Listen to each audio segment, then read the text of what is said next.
Euh, bonjour tout le monde. La dernière fois que j'ai fait une conférence sur mes sujets de recherche en physique, il y avait 5 personnes dans la salle. Je vois que l'économie a plus de succès que la physique. Donc, bienvenue à tous pour la conférence de Thomas Piketty sur le lien entre capitalisme et idéologie, organisée par le laboratoire GATT et par la section d'économie de l'ENS de Lyon. L'économie en tant que discipline universitaire à Lyon et à l'école normale s'est renforcée énormément en quelques années. Et nous venons juste de vivre le grand succès des Journées de l'économie 2019. Et dans cette salle, nous avons reçu la semaine dernière Joseph Stiglitz, prix Nobel d'économie, ainsi que Dani Rodrik, qui ont reçu les doctorats honoris causa de l'École normale supérieure et de l'Université de Lyon. Donc je suis vraiment très heureux aujourd'hui d'accueillir Thomas Piketty, dont les travaux et les idées ont reçu un accueil mondial et visiblement attirent un public large. Donc Thomas Piketty est un chercheur reconnu pour son travail sur les inégalités et ses contributions au débat public. Mais c'est aussi l'originalité de sa démarche intellectuelle et de ses choix scientifiques qui fait de Thomas Piketty un chercheur exceptionnel et une source d'inspiration pour les étudiants de l'école, mais aussi une source de réflexion pour le grand public et pour éclairer le débat public. Le parcours de Thomas Piketty permet d'illustrer l'importance de la singularité et de la prise de risque de Thomas dans la détermination de l'innovation scientifique. Thomas Piketty a été assistant professeur aux États-Unis, au MIT, à 22 ans, et il travaillait alors sur des sujets très techniques et sur des questions de justice sociale et d'efficacité économique. Thomas Piketty est rentré en France en 1994 et a passé un certain temps à étudier les archives de l'administration fiscale. Le résultat en a été un livre de près de 1000 pages sur les hauts revenus au XXe siècle en France, qui décrit l'évolution des inégalités des revenus en France au XXe siècle. C'est une pratique, en fait, c'était un risque, c'est assez révolutionnaire comme pratique pour un jeune chercheur, parce que les milieux économiques s'intéressaient finalement peu aux inégalités et favorisaient plutôt la publication d'articles court dans des revues scientifiques et pas d'un pavé de 1000 pages. L'apparition de cet ouvrage et l'article scientifique qui en a découlé ont eu un retentissement majeur sur la discipline économique. Donc cette parution, cet article avec après ses collègues comme Thomas Atkinson, dont vous avez peut-être lu l'excellent Inequality, a été suivi d'une littérature désormais florissante sur l'évolution historique des inégalités de revenus et de patrimoine qui couvre actuellement une centaine de pays dans le monde. Et les parutions des articles de Thomas Piketty ont aussi remis en question les inégalités au centre de l'attention au sein de la sphère économique et dans le débat public. Cette littérature s'inscrit également au-delà des frontières de la science économique, par une mise en lumière de l'importance du dialogue avec l'ensemble des disciplines des sciences sociales.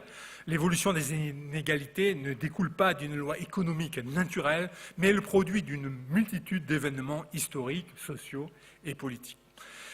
Cette littérature aussi a mis à la disposition du grand public et du débat politique des données d'inégalité à travers le site World Inequality Database pour les chercheurs et pour les citoyens du monde entier. Et puis bien sûr, les sujets qu'il a abordés ont eu un grand impact sur le débat public et vous êtes tous là pour en témoigner. La boucle est bouclée avec l'apparition du Capital au XXIe siècle en 2013, qui s'appuie sur 15 ans de recherche pour offrir une analyse détaillée de la répartition des richesses dans le monde sur une longue période. Ce livre a été un succès mondial puisqu'il a été vendu, je crois, à 2,5 millions, 3 millions d'exemplaires actuellement. Donc c'est vraiment un succès. On le trouve même en kiosque de gare. Pourtant, ce n'est pas un livre facile à lire. Thomas Piketty semble amorcer un nouveau cycle avec l'apparition de son livre Capitalisme et idéologie. Après avoir étudié pendant plus de 20 ans l'évolution et les déterminants des inégalités, son objectif est désormais d'étudier les idéologies, les croyances et les représentations qui sous-tendent ces choix économiques. Mais bon, je m'arrête là, je vais laisser la parole à Thomas Piketty et je le remercie encore de nous faire le plaisir et l'honneur de sa visite. Merci.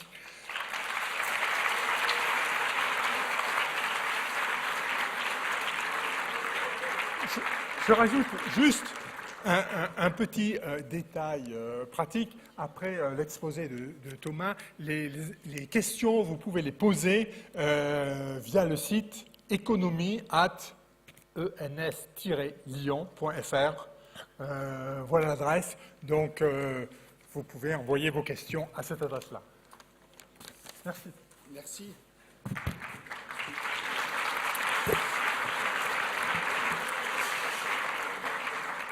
Alors, merci beaucoup pour cette invitation et merci à tous ceux qui ont participé à l'organisation. Je suis très heureux d'être ici à l'ENS de Lyon pour parler de ce livre. Donc, ce livre, donc, Capital et idéologie, comme ça a été dit, j'ai écrit 3 livres. J'ai écrit un livre qui s'appelle « Les hauts revenus en France au XXe siècle » qui est paru en 2001. J'ai écrit « Le Capital au XXIe siècle » en 2013, et là je publie « Capital et idéologie » en 2019. Donc je pense que je fais des progrès, c'est-à-dire je pense que chaque livre est un peu mieux que le précédent, et j'espère que je vais continuer de faire des progrès. Si vous en lisez qu'un, lisez plutôt « Capital et idéologie ». Je pense que c'est plus riche. Il y a 2 choses qui sont vraiment nouvelles par rapport au Capital au XXIe siècle.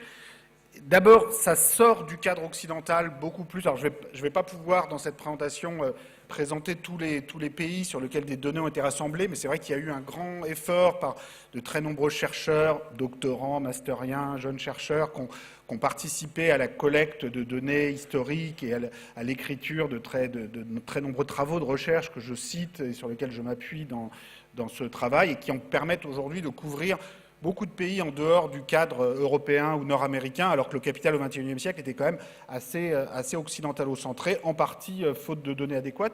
Et puis la deuxième nouveauté dans ce livre, c'est de s'intéresser davantage que les précédents aux idéologies, c'est-à-dire au système de croyance sur les inégalités, au système de justification des inégalités.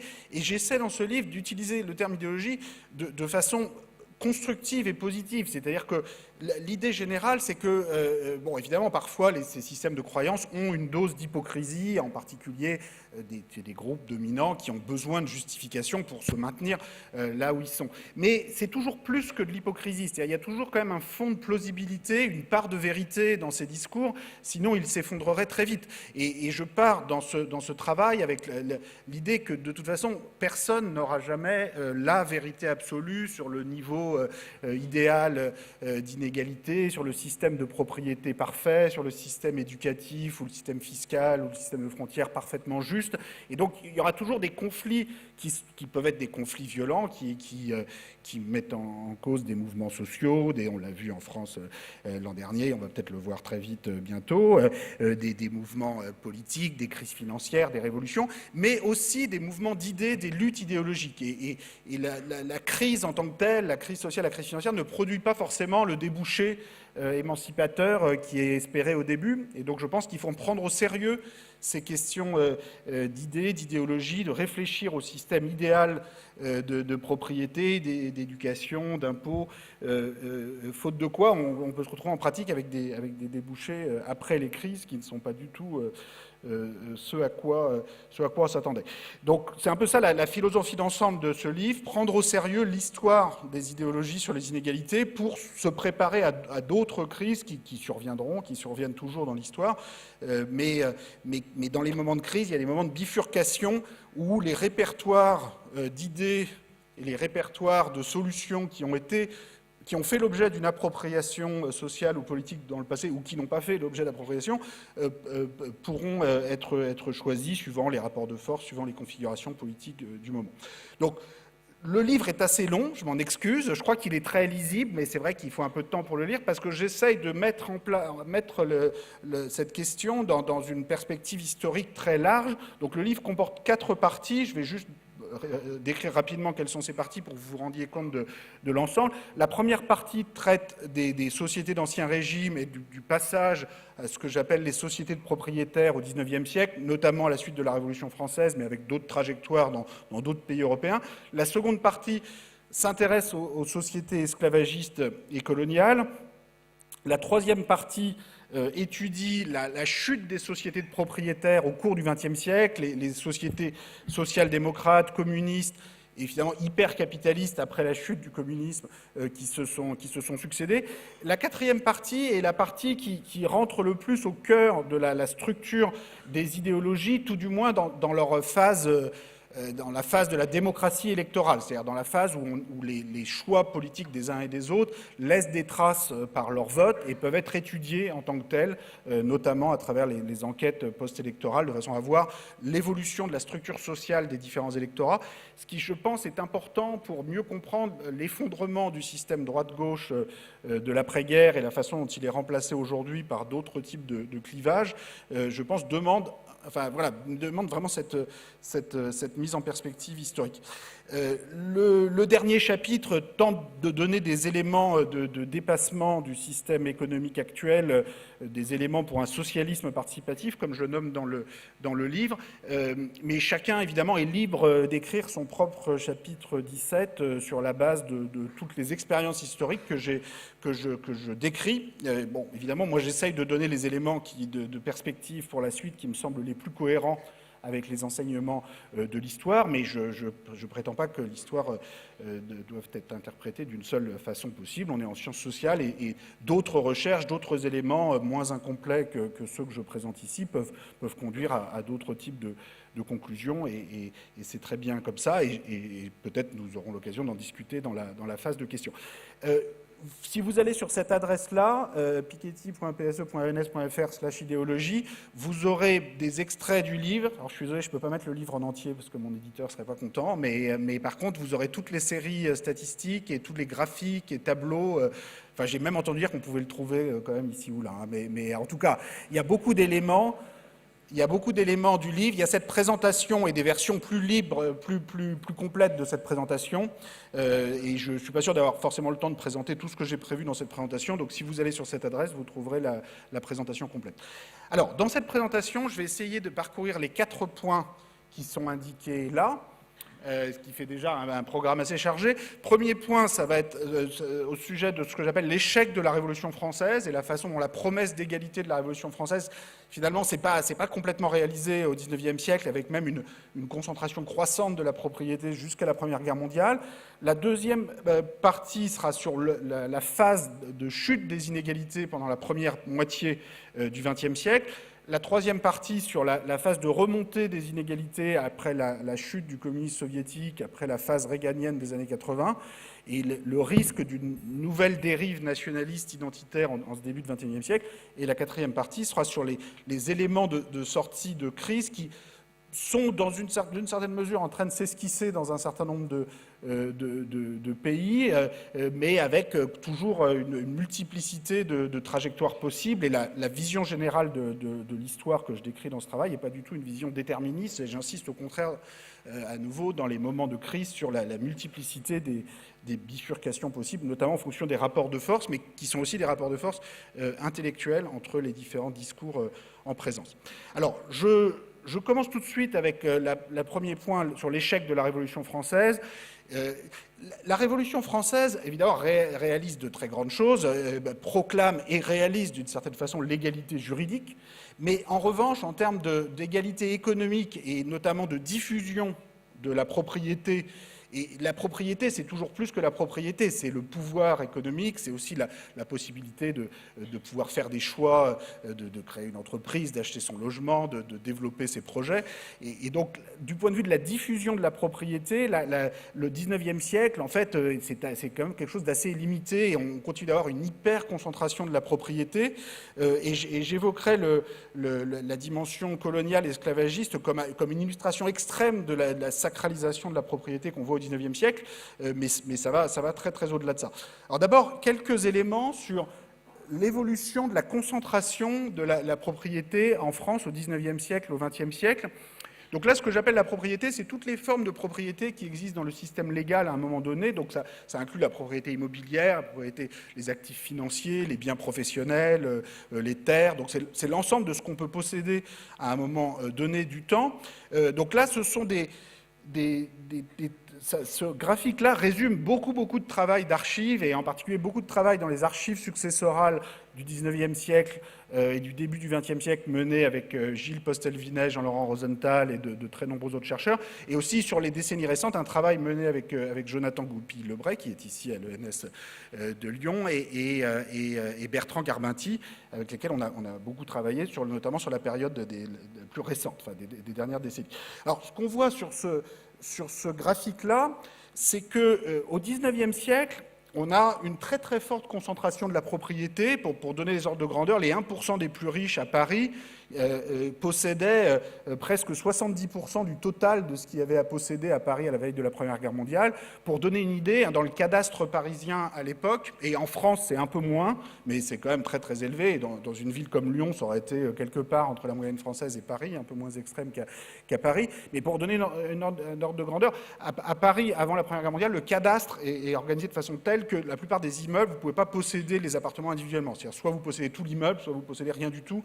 Donc on est sur un système où vraiment, on a une très forte concentration de la propriété, qui est même encore plus forte à la veille de la Première Guerre mondiale que ce qu'elle était au moment de la Révolution française. Et donc de ce point de vue-là, il y a une certaine forme d'échec de la Révolution française, en tout cas par rapport à la promesse de diffusion.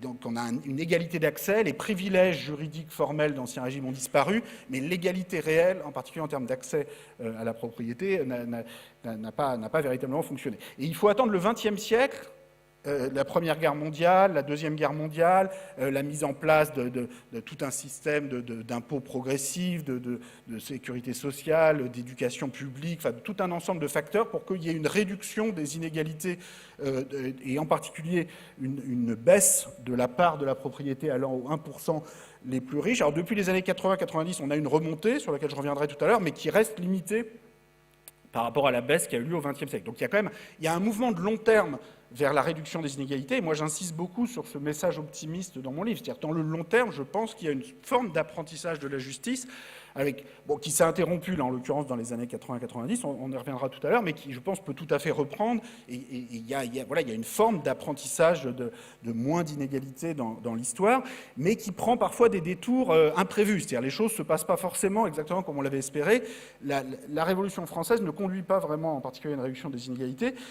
Je vous demande aussi de remarquer que la baisse de la part des 1% les plus riches dans la propriété totale, elle s'est faite, c'est une réalité, mais elle s'est faite principalement au profit, en gros, des 30 ou 40% suivants, alors que les 50% les plus pauvres, eux, n'ont jamais rien possédé, disons, pour résumer. C'est-à-dire que même à la fin de la période, vous voyez, aujourd'hui, les 50% les plus pauvres possèdent 6-7% du patrimoine total. Au XIXe siècle, c'était 2%, donc c'est un progrès, mais en même temps, quand vous êtes 50% de la population, que vous avez 6% du patrimoine total, alors que les 1% les plus riches, qui par définition sont 50 fois moins nombreux, possèdent entre 20 et 30% du patrimoine total, ça donne quand même une idée de l'hyperconcentration qui caractérise les patrimoines aujourd'hui. C'est-à-dire sur les revenus, on n'aurait pas quelque chose comme ça. Sur les revenus, les 50% les plus pauvres auraient 20% du total, et les 1% les plus riches auraient 10% du total en France, plutôt 20% aux États-Unis. Mais on n'aurait pas du tout les mêmes ordres de grandeur. Mais sur la propriété, sur la concentration du patrimoine, on n'a jamais eu une véritable diffusion de la propriété, pour résumer. C'est-à-dire que les 50% les plus pauvres, et c'est vrai dans toutes les tranches d'âge, c'est pas que les 50% les plus pauvres soient jeunes et s'apprêtent à devenir riches.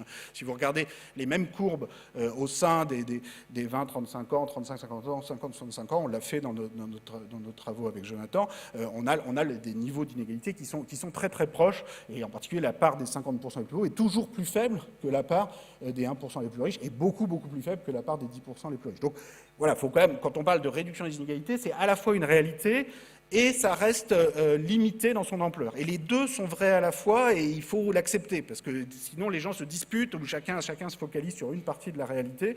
Mais là les deux sont vrais à la fois. Pour en revenir au XIXe siècle, pourquoi on n'a pas d'ouverture de la propriété au XIXe siècle ? D'abord parce que la Révolution française ne réalise pas de véritable redistribution de la propriété. En particulier, il n'y a pas de vraie réforme agraire. Il n'y a pas de politique, comme on a vu dans beaucoup de pays au XXe siècle, où on dit, au-delà de 200 hectares ou au-delà de 1000 hectares, hop, on va redistribuer pour les paysans sans terre. Il n'y a pas de politique explicite de cette nature pendant la Révolution française. Il y a quelques redistributions, mais dans beaucoup de cas, on se concentre de transformer les anciennes corvées venant parfois du servage en loyers.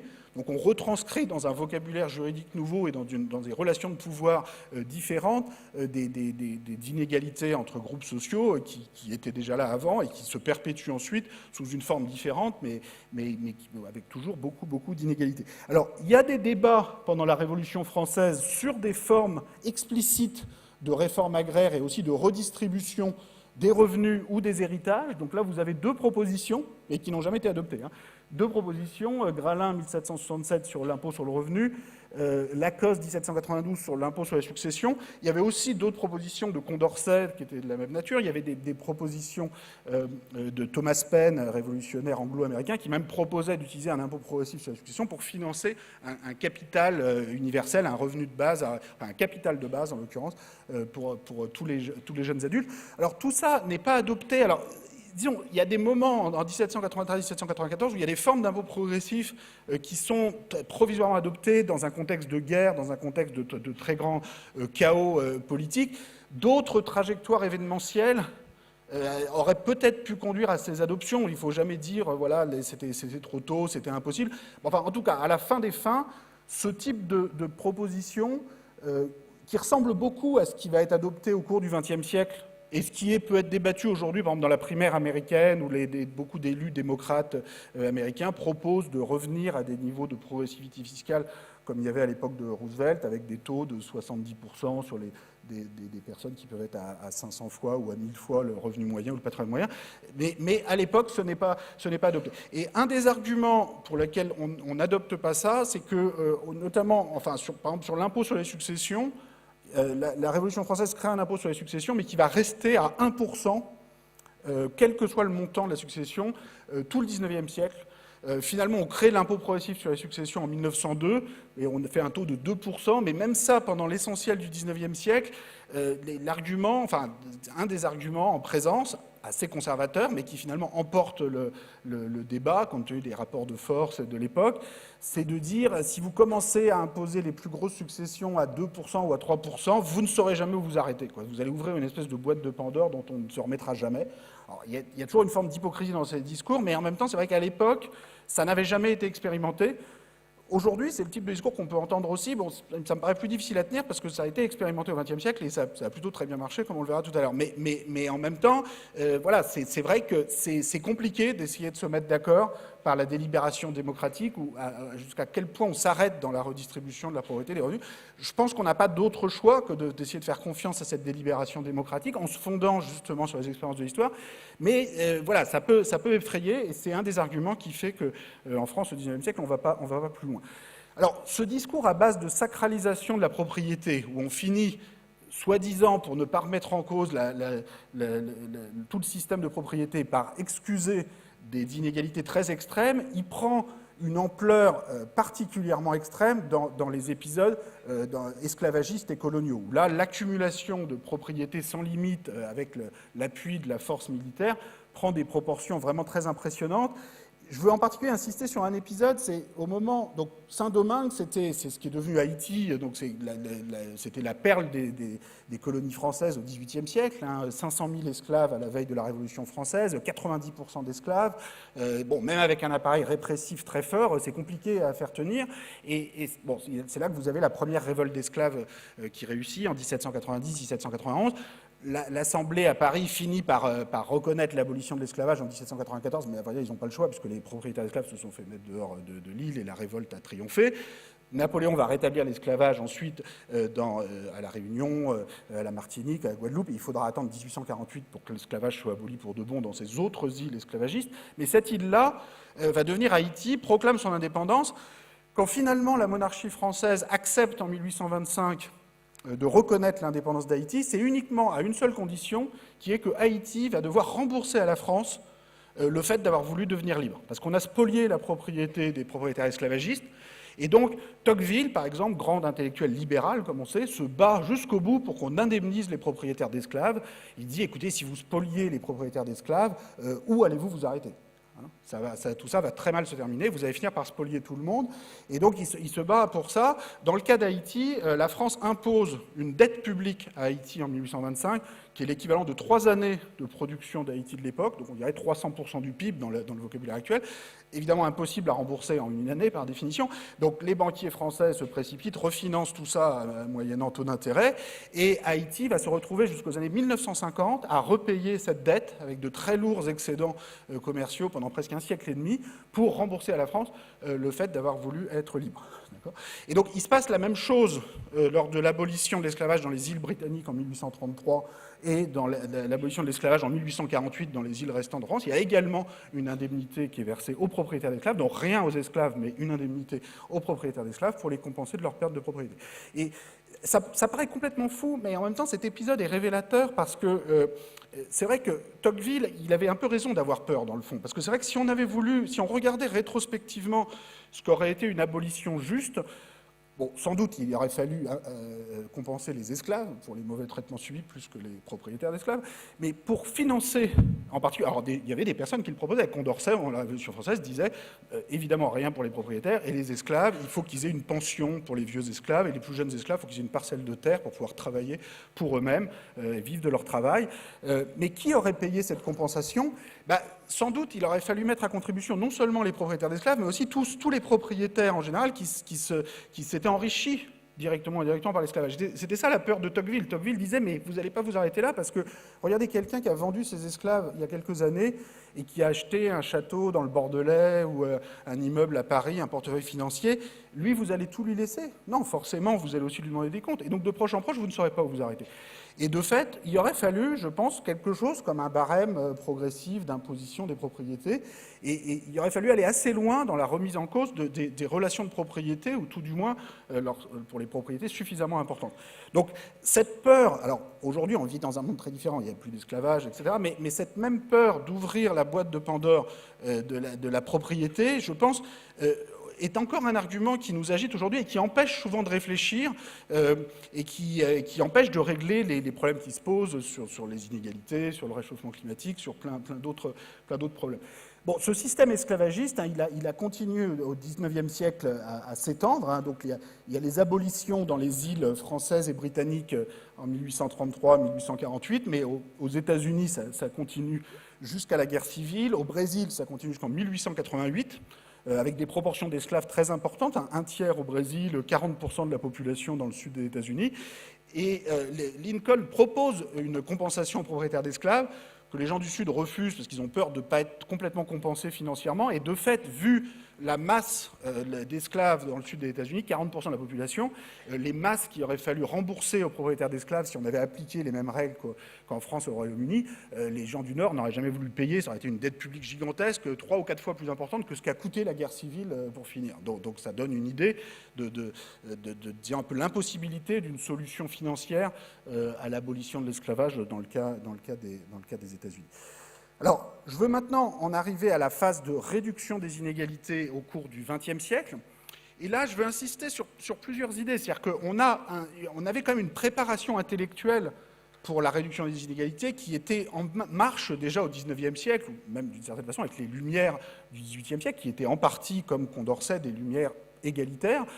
Au XIXe siècle, les mouvements socialistes, syndicaux, préparent le terrain pour des mesures d'assurance sociale, de droit du travail, d'impôts progressifs, qui préparent le terrain pour ce qui va se faire au XXe siècle. Mais finalement, c'est quand même à la suite de crises très violentes, en particulier la Première Guerre mondiale, la révolution bolchevique, la crise des années 30, la Deuxième Guerre mondiale, que ces politiques vont vraiment voir le jour. Donc il y a toujours dans le changement historique ce mélange de mouvements intellectuels de long terme et puis de logique événementielle de court terme, de crise, et c'est la rencontre des deux qui permet ce changement. Alors, ce changement, il s'exprime de différentes façons. Le facteur le plus important qui explique la réduction des inégalités et aussi la très forte croissance au XXe siècle, c'est le développement, ce que j'appelle ici le développement de l'État social. Donc là, c'est l'évolution de la façon dont sont utilisés les impôts. Alors, tout impôt confondu, impôt sur le revenu, TVA, cotisation sociale, au cours du XXe siècle, c'est la moyenne France, Allemagne, Royaume-Uni, Suède. Donc, bon, il y a des différences entre ces 4 pays, mais la tendance générale est la même. Au XIXe siècle, les impôts sont limités, moins de 10% du revenu national, et servent essentiellement à maintenir l'ordre. Armée, police, justice. Il y a une petite croissance des dépenses sociales entre 1870 et 1910, mais ça reste quand même très très faible. C'est vraiment au cours du XXe siècle qu'on va avoir une très forte progression, notamment les dépenses d'éducation. C'est sans doute l'investissement éducatif à long terme et le facteur numéro un qui à la fois peut permettre de diffuser les connaissances, de réduire les inégalités et en même temps apporte au XXe siècle une croissance économique beaucoup plus forte que celle du XIXe siècle, parce qu'en fait la croissance ne demande pas des inégalités invraisemblables, demande une certaine égalité, et notamment une certaine égalité éducative, avec un investissement éducatif qui concerne de très larges groupes de la population. Et donc ça c'est une des grandes innovations qu'on voit au XXe siècle, le développement de systèmes de santé public, système de retraite. Donc on a cette très très forte progression qui couvait... il y avait déjà une progression au XIXe siècle, mais on voit bien qu'il y a quand même une rupture après la Première Guerre mondiale qui est très très forte. L'autre transformation, c'est l'apparition de l'impôt progressif. Donc sur le graphique précédent, je vous ai montré l'évolution du taux moyen d'imposition, tout impôt confondu. Si on regarde spécifiquement l'impôt sur le revenu, et plus spécifiquement encore le taux pesant sur les revenus les plus élevés, vous voyez que les États-Unis et le Royaume-Uni ont eu au cours du XXe siècle des taux de 80-90% pendant des dizaines et des dizaines d'années. Bon, si ça avait dû détruire le capitalisme états-unien, ça se saurait, quoi. On l'aurait remarqué. Et bon, visiblement, ça n'a pas du tout empêché la croissance, comme on le verra tout à l'heure. Alors, dans les années 80, à la suite de la révolution réganienne, thatcherienne, on descend à des niveaux de taux supérieurs sur les plus hauts revenus de l'ordre de 30, 40, 50%. Mais il y a eu toute cette phase au milieu du XXe siècle où on va quand même très très loin dans la progressivité fiscale. On remarquera que la France, en 1914, là en violet, est le tout dernier pays à créer l'impôt sur le revenu. Donc en France, on aime bien se raconter des histoires à dormir debout sur le fait qu'on a une histoire d'amour avec l'égalité et qu'on aime l'égalité plus que tout le monde.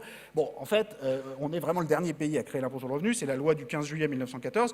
Et c'est uniquement pour financer la guerre contre l'Allemagne. C'est pas pour investir dans les écoles. C'est que ça qui débloque la situation au Sénat. En partie d'ailleurs parce que les élites, ou une partie des élites de la Troisième République de l'époque, expliquent que, comme en France on a fait la Révolution française, on est déjà un pays égalitaire. Et donc on n'a pas besoin de cet impôt progressif sur les plus hauts revenus, qui est certes fort utile pour des pays aristocratiques comme le Royaume-Uni, ou des pays autoritaires comme la Prusse, ou tout le reste du monde en gros, mais pour la France c'est pas la peine parce qu'on est très égalitaire depuis la Révolution française. Sauf qu'en fait, ce que montrent les archives successorales qu'on a exploitées, c'est que la concentration de la propriété est tout aussi extrême en France à la veille de 14 que dans les autres sociétés européennes. Donc c'est quand même intéressant avec tout ce décalage temporel de voir ce degré parfois d'hypocrisie des élites. Bon, pour finir, l'impôt progressif va se développer en France comme dans les autres pays.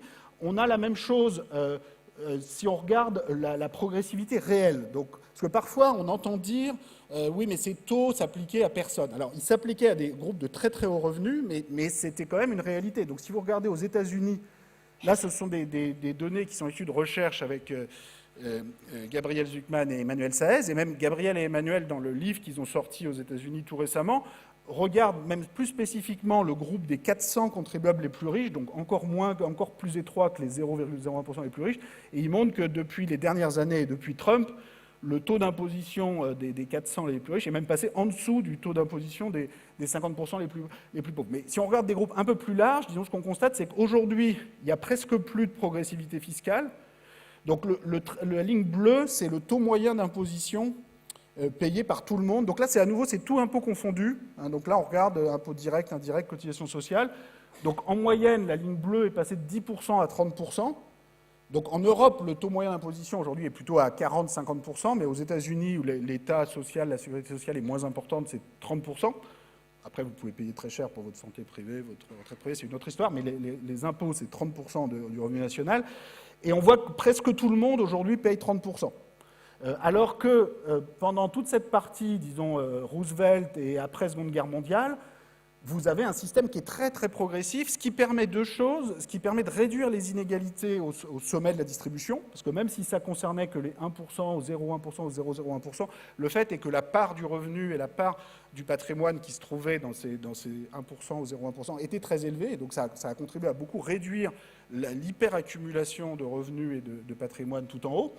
Ça a aussi permis, cette justice fiscale, cette notion de progressivité fiscale qui a été développée à cette époque-là, a permis d'avoir davantage d'adhésion pour l'augmentation générale des prélèvements obligatoires et le développement d'une forme de socialisation de beaucoup de dépenses, de santé, d'éducation, de retraite. C'est-à-dire c'est plus facile de convaincre tout le monde de contribuer à ce système collectif si vous pouvez affirmer de façon raisonnablement convaincante que ceux qui sont au sommet payent plus ou au moins autant en pourcentage que les classes moyennes. Et c'est ça le problème qu'on a aujourd'hui, c'est qu'aujourd'hui, avec la fin de la progressivité fiscale et le fait que parfois, avec le contournement du système, l'utilisation de paradis fiscaux qui n'est que très imparfaitement prise en compte ici, les plus riches ou une partie d'entre eux payent des taux d'imposition plus faibles que les classes moyennes ou que les classes populaires. Ça introduit une faille dans l'acceptation du prélèvement fiscal, dans le consentement fiscal à l'impôt, qui est potentiellement mortifère pour nos systèmes d'État social, qui reposent quand même sur un espèce de contrat social où voilà, tout le monde contribue, et les plus riches au moins autant que les classes moyennes ou les classes populaires. Donc pour ces deux raisons, à la fois réduction réelle des inégalités et consentement politique et fiscal au développement de l'État social, cette phase a été très importante, a aussi permis de financer pour la croissance économique un plus grand investissement éducatif dont tout laisse à penser qu'il a joué un rôle essentiel dans la croissance au cours du XXe siècle. Vous avez la même évolution, là c'est le taux le plus élevé appliqué aux successions les plus élevées. Je passe rapidement pour dire que la France et l'Allemagne n'ont pas été très très loin dans l'impôt progressif sur les successions comparé aux États-Unis et au Royaume-Uni, en partie parce que la France et l'Allemagne avaient connu de très fortes destructions suite aux guerres, avaient redistribué par l'inflation, alors que les États-Unis et le Royaume-Uni l'ont fait davantage par l'impôt progressif, ce qui est quand même une forme un peu plus disons, civilisée de redistribution, en tout cas plus pacifique, et pour finir plus réussie. Alors, le dernier point sur lequel je veux insister quand même sur cette phase de réduction des inégalités, c'est que, il y avait une préparation intellectuelle qui était en place, il y avait des débats sur l'impôt progressif sur le revenu depuis le XIXe siècle, ou même depuis le XVIIIe siècle, comme on l'a vu tout à l'heure, mais c'est aussi à la suite de crises très violentes que cette réduction des inégalités se déroule. Et une des crises les plus violentes, c'est sur la dimension internationale de l'inégalité de l'époque. Donc sur ce graphique, vous voyez l'importance des empires coloniaux et plus généralement des propriétés internationales, pas seulement dans les colonies, détenues par les propriétaires britanniques et français à la veille de la Première Guerre mondiale. Et donc vous voyez tout au long, à la fin du XIXe siècle, une très rapide accumulation. Donc les actifs étrangers, c'est ce que possèdent les propriétaires français et britanniques dans le reste du monde. Donc ça peut inclure des choses qui ont été obtenues directement par la contrainte militaire, donc c'est par exemple la dette imposée à Haïti, même si c'est une petite partie. Il y a d'autres dettes qui sont des vrais tributs militaires imposés à la Chine, à l'Empire ottoman, enfin c'était une pratique assez répandue à l'époque. Il y a aussi des investissements plus réels, comme je sais pas, le canal de Suez, même si derrière il y a des ouvriers qui ont travaillé dur, qui n'ont pas forcément été beaucoup payés, et derrière il y a des propriétaires qui continuent de recevoir des dividendes pendant très longtemps, enfin jusqu'à la nationalisation du canal de Suez en 1956.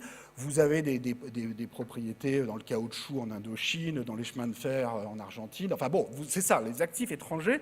Ce sur quoi je veux insister, c'est l'ampleur du phénomène et surtout la rapidité avec laquelle il y avait cette accumulation d'actifs dans le reste du monde. C'est-à-dire que même aujourd'hui, j'ai mis la comparaison avec la période actuelle, les niveaux sont beaucoup plus faibles. C'est-à-dire que Japon, Chine, Allemagne ont eu des excédents commerciaux importants ces 20 dernières années. Et donc c'est vrai, quand vous avez des excédents commerciaux de 4-5% du PIB chaque année ou plus, vous accumulez des réserves dans le reste du monde, mais on est très, très, très, très bas par rapport au niveau qu'on avait là.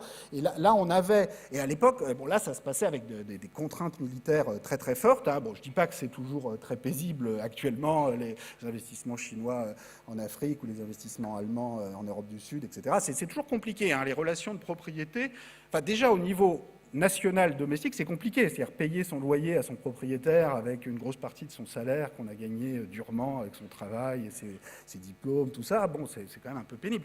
Mais alors, quand vous avez des pays qui payent à d'autres pays des masses d'intérêts et de dividendes, dans les modèles des économistes, tout ça est censé être mutuellement profitable et se passer de façon paisible et harmonieuse. Dans la réalité, c'est parfois un peu plus rugueux comme relation. Et pour s'assurer que les paiements ont lieu, en général, vous avez la force militaire derrière. Dans le cas du Royaume-Uni et de la France, il faut bien réaliser l'escalade, d'accumulation sans fin dans lequel ces deux pays étaient jusqu'à la Première Guerre mondiale. Donc c'est toujours difficile de dire qu'est-ce qui se serait passé sans la Première Guerre mondiale, mais ça paraît quand même difficile d'imaginer une trajectoire où ce rythme d'accumulation aurait pu se produire indéfiniment. Et de fait, il y avait une logique, c'est-à-dire qu'il faut bien voir qu'entre 1880 et 1914, la France et le Royaume-Uni sont dans une situation où les deux pays reçoivent tellement d'intérêts et de dividendes du reste du monde, entre 10% de revenu national supplémentaire pour le Royaume-Uni, 5% pour la France, que les deux pays peuvent se permettre d'être en déficit commercial permanent, donc 2-3% de déficit commercial avec le reste du monde.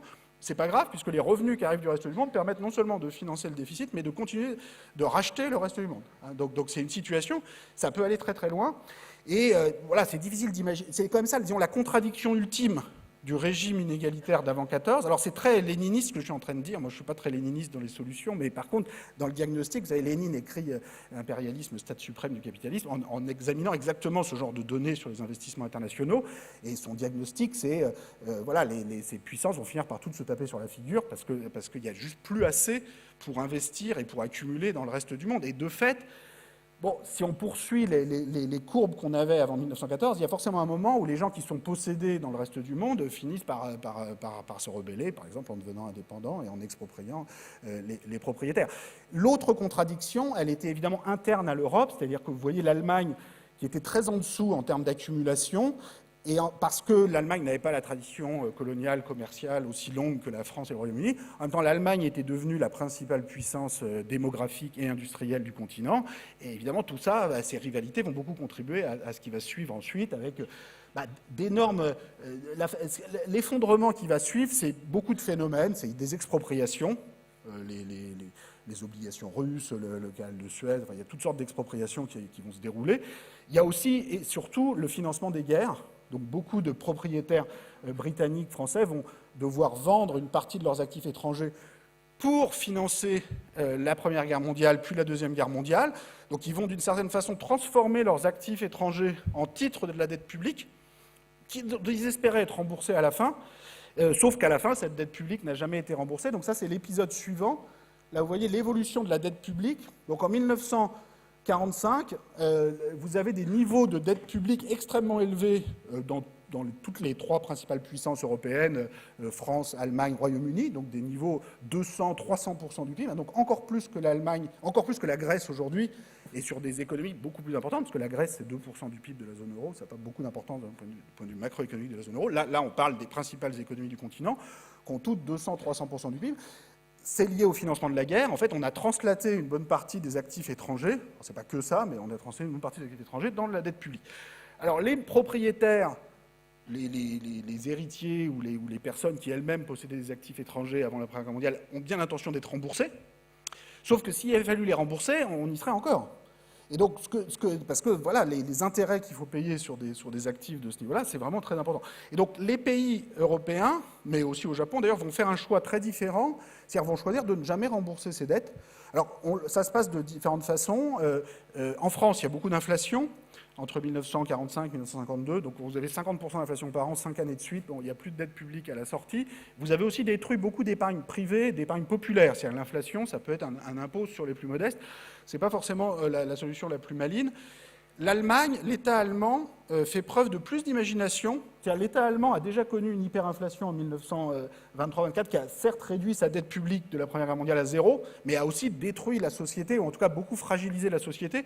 Et donc entre 1948 et 1952, l'État allemand invente une autre solution dont il est dommage qu'on l'ait un peu oubliée aujourd'hui, qui est de dire, bon, en fait, on va faire un prélèvement exceptionnel sur les plus hauts patrimoines immobiliers et financiers, notamment qui contiennent beaucoup de dettes publiques, avec des taux d'imposition sur les plus hautes fortunes qui atteignent 80-90% dans le système mis en place en Allemagne entre 1948 et 1952. Il y a la même chose au Japon, en même temps, parce que, à la fin, de toute façon, il faut bien que quelqu'un paye pour réduire cette dette publique. Donc, plutôt que de faire payer les plus pauvres avec l'inflation, ou de faire payer tout le monde pendant 50 ans en remboursant des intérêts chaque année, ou pendant un siècle, l'Allemagne et le Japon inventent ces solutions qui, pour finir, ont été un immense succès.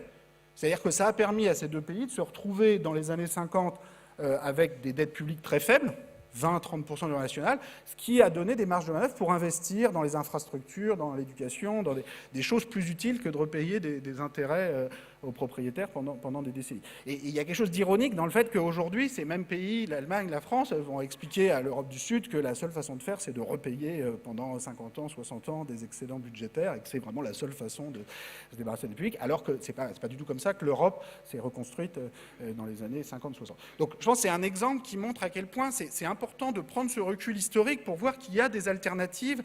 Aucune de ces solutions n'est simple. C'est compliqué de créer un consensus démocratique sur une norme de justice, sur comment répartir les efforts pour des ajustements comme ça. Mais il y a quand même plusieurs façons de faire et plusieurs répartitions sociales de la charge finalement différentes. Et voilà, en tout cas, c'est en partie comme ça que le système de propriété privée a été remis en cause d'une certaine façon et a conduit à une réduction des inégalités au cours du XXe siècle. Si maintenant on passe à la phase de remontée des inégalités, là encore, je veux insister sur l'importance des facteurs politiques et idéologiques. C'est-à-dire que depuis les années 80-90, on a une phase de remontée des inégalités. On n'est pas revenu au niveau du 19e siècle, au moins en Europe. Aux États-Unis, on s'en approche. Mais on a quand même une réalité dans cette phase de remontée. Pourquoi c'était le produit deux facteurs vraiment politiques et idéologiques me semblent importants. Le premier facteur, c'est la chute du communisme soviétique et aussi de toute façon l'échec du communisme chinois sous sa forme maoïste qui a contribué à ouvrir la voie à une phase de renoncement complet à toute forme de redistribution qu'on voit notamment en Russie et en Chine. Le second facteur, c'est l'échec du reaganisme qui a aussi contribué finalement à un mouvement de retour vers les frontières et de nouvelles formes de dérive identitaire qu'on voit aujourd'hui. D'abord, sur la chute du communisme. Alors, dans les données dont on dispose, qu'on a exploitées notamment avec Philippe Novokmet et Gabriel Zucman, on trouve des niveaux d'inégalité monétaire faible en Union soviétique. Mais en même temps, évidemment, il y avait plein d'autres formes d'inégalité. Vous avez un taux d'emprisonnement dans les années 50, 5% de la population adulte est en prison, c'est 5 fois plus qu'aux États-Unis aujourd'hui, et 50 fois plus qu'en Europe aujourd'hui, où c'est 0,1% de la population, qui pourtant ont des populations 2 fois plus pleines qu'il y a 20 ans ou 30 ans. Donc là, il y a un niveau d'enfermement et d'échec du régime, dans lequel je ne vais pas m'attarder ici, mais qui est important juste de rappeler que la dimension monétaire des inégalités n'est qu'une dimension et pas forcément la plus importante dans les différentes circonstances. Et j'essaye dans le livre de mettre en perspective ces différentes dimensions. Toujours est-il que d'un point de vue monétaire, à la chute de l'Union soviétique, avec la vague de privatisation qui se met en place en Russie au début des années 90, vous avez une très rapide remontée des niveaux d'inégalité qui, en Russie, vont passer même au-dessus des niveaux des pays capitalistes en quelques années, avec un contournement du système légal extrêmement important. Donc là, ce sont des estimations qui ont été réalisées par Gabriel Zucman et qui sont sans doute des estimations minimales, où on voit que la Russie post-soviétique est l'endroit du monde qui utilise le plus les paradis fiscaux avec les pétromonarchies du Golfe, ce qui est quand même quelque chose d'assez fou. Et au-delà de ça, la Russie de Poutine aujourd'hui, c'est un pays où il n'y a aucune forme d'impôt progressif sur le revenu. C'est-à-dire que c'est 13% l'impôt sur le revenu, que votre revenu soit de 100 roubles par mois ou d'1 milliard de roubles par mois. Donc même Trump, il n'ose pas proposer ça, quoi. Il aimerait bien, dans ses rêves les plus fous, mais il n'ose pas. Enfin, disons, dans le discours politique américain, il va dire, bon, 5% sur les plus pauvres, 25 ou 30% sur les plus riches. Les démocrates vont dire, non, il faut revenir à 70% sur les plus riches. Mais tout le monde va se situer dans un langage qui, quand même, défend une forme, au moins sur le papier, d'impôt progressif. Et donc le fait que la Russie aujourd'hui puisse comme ça dire non, ça ne sert à rien, 13% sur les milliardaires comme sur ceux qu'on s'en roule, montre l'ampleur du basculement idéologique par rapport à la période soviétique. De même, la Russie, c'est un pays où il n'y a aucun impôt sur les successions. La Chine, soi-disant communiste, c'est aussi le pays où il n'y a aucun impôt sur les successions.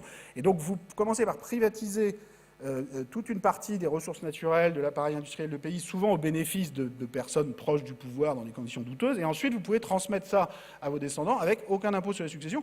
Hong Kong, c'est quand même le cas inouï d'un pays qui est devenu encore plus inégalitaire en devenant communiste, en tout cas en se mettant sous la tutelle du Parti communiste chinois, puisque Hong Kong, par exemple, avait un impôt sur les successions avant de rejoindre la République populaire de Chine, l'a supprimé après pour ressembler à la Chine populaire.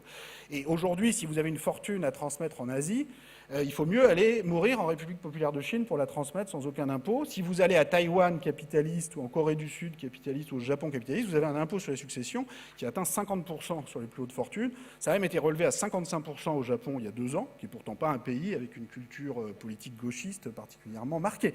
Et donc le fait que la Chine, la Russie post-communiste soient des endroits où il n'y a plus aucun impôt progressif et zéro impôt sur les successions, à nouveau, donne une idée d'espèce de retour de balancier.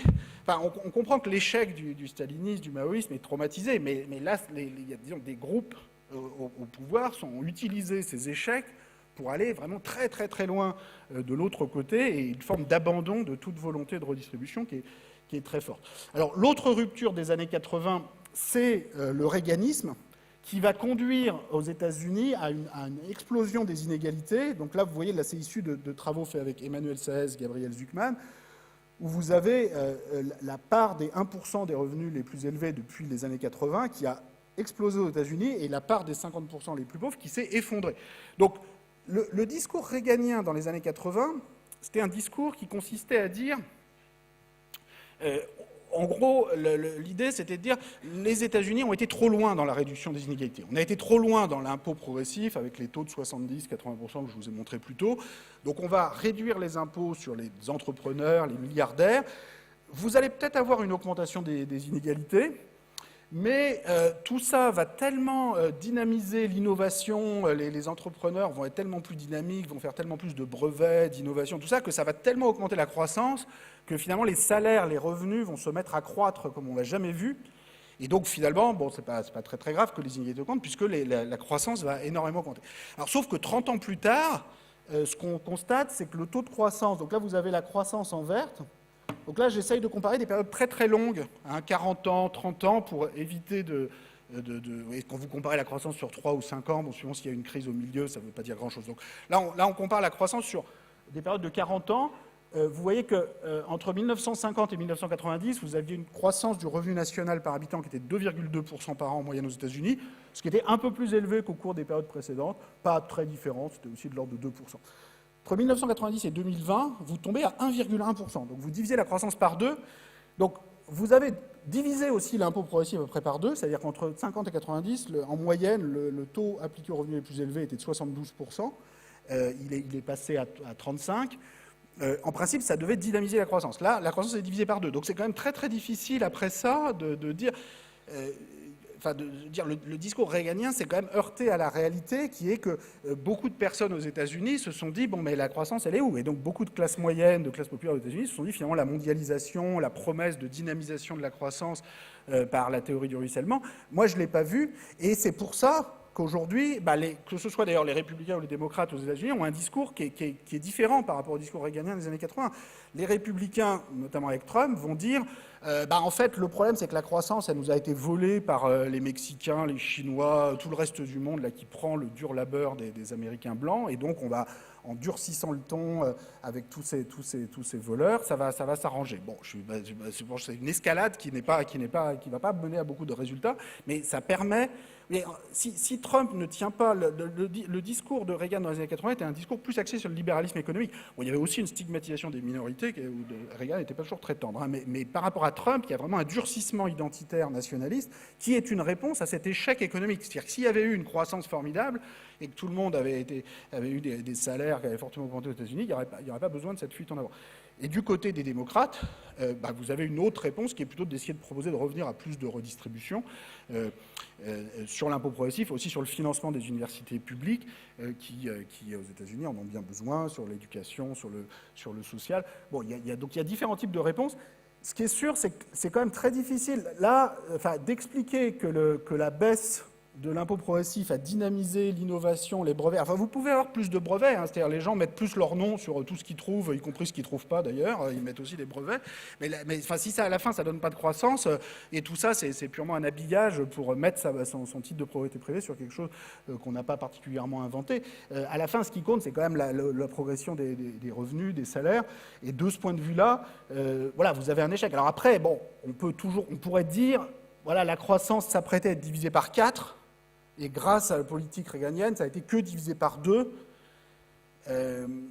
Bon, c'est possible, hein, mais moi je veux dire, j'invite ceux qui veulent tenir ce discours à bien peaufiner quand même l'argumentation, à bien boulonner tout et vérifier vraiment quel est le scénario proposé. Moi, je pense que l'abaissement de la croissance est dû à autre chose, d'ailleurs, que ces évolutions de l'impôt progressif, est dû plutôt à la stagnation de l'investissement éducatif. C'est-à-dire, si on regarde le niveau de l'investissement éducatif aux États-Unis ou en Europe, on a une stagnation autour de 5-6% du revenu national depuis les années 80-90, ce qui est quand même très paradoxal, parce qu'on a eu une très forte progression de la part d'une classe d'âge allant à l'université. Et le résultat, on le voit en France par exemple, c'est qu'on a beaucoup plus d'étudiants, mais les moyens n'ont pas suivi. Donc on a finalement un investissement par étudiant qui a diminué. Et ça, dans toutes les théories de la croissance, c'est pas forcément très très bon. Et donc, suivant comment on écrit son modèle de croissance, on peut assez facilement avoir une baisse du taux de croissance suite à cette stagnation de l'investissement éducatif, aussi bien aux États-Unis qu'en Europe, depuis les années 80-90. En tout cas, ça me paraît une piste, je suggère ça comme ça, plus prometteuse que cette obsession sur le taux supérieur, qui ne semble pas du tout de l'impôt sur le revenu, qui ne semble pas du tout avoir donné les résultats promis.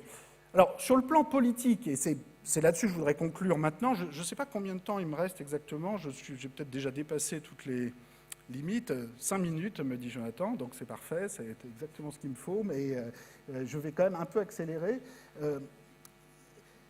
Sur le plan politique, il y a quelque chose qui est très frappant, c'est qu'on a un espèce de sentiment d'abandon de façon générale de classes populaires, en partie de classes moyennes, face à la mondialisation, face au système économique dans son ensemble, qui a conduit à une transformation complète de la structure des électorats. Et là, ce graphique aussi repose sur pas mal de travail à partir des enquêtes post-électorales dans ces 3 pays. Et on voit que dans ces 3 pays, États-Unis, Royaume-Uni, France, dans les années 50-60, là, vous avez la différence entre le vote pour le Parti démocrate aux États-Unis, le Parti travailliste au Royaume-Uni et l'ensemble des partis de gauche, socialistes, communistes, écologistes, radicaux en France. Et on voit que dans les années 50-70, là, c'était négatif. Ça veut dire quoi? Ça veut dire que les moins diplômés votaient davantage que les plus diplômés pour ces partis. Donc, pour résumer, l'électorat votant pour ces partis était principalement un électorat populaire. C'est vrai avec le niveau d'éducation, c'est aussi vrai avec le niveau de revenus, de patrimoine.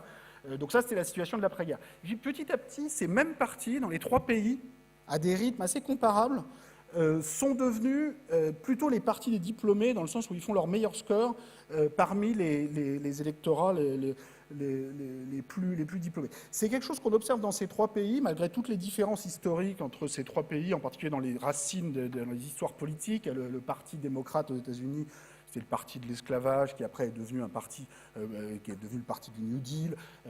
En France, au Royaume-Uni, ce sont des histoires complètement différentes. Donc il y a beaucoup de différences dans les points de départ, mais finalement il y a une évolution qui est assez proche.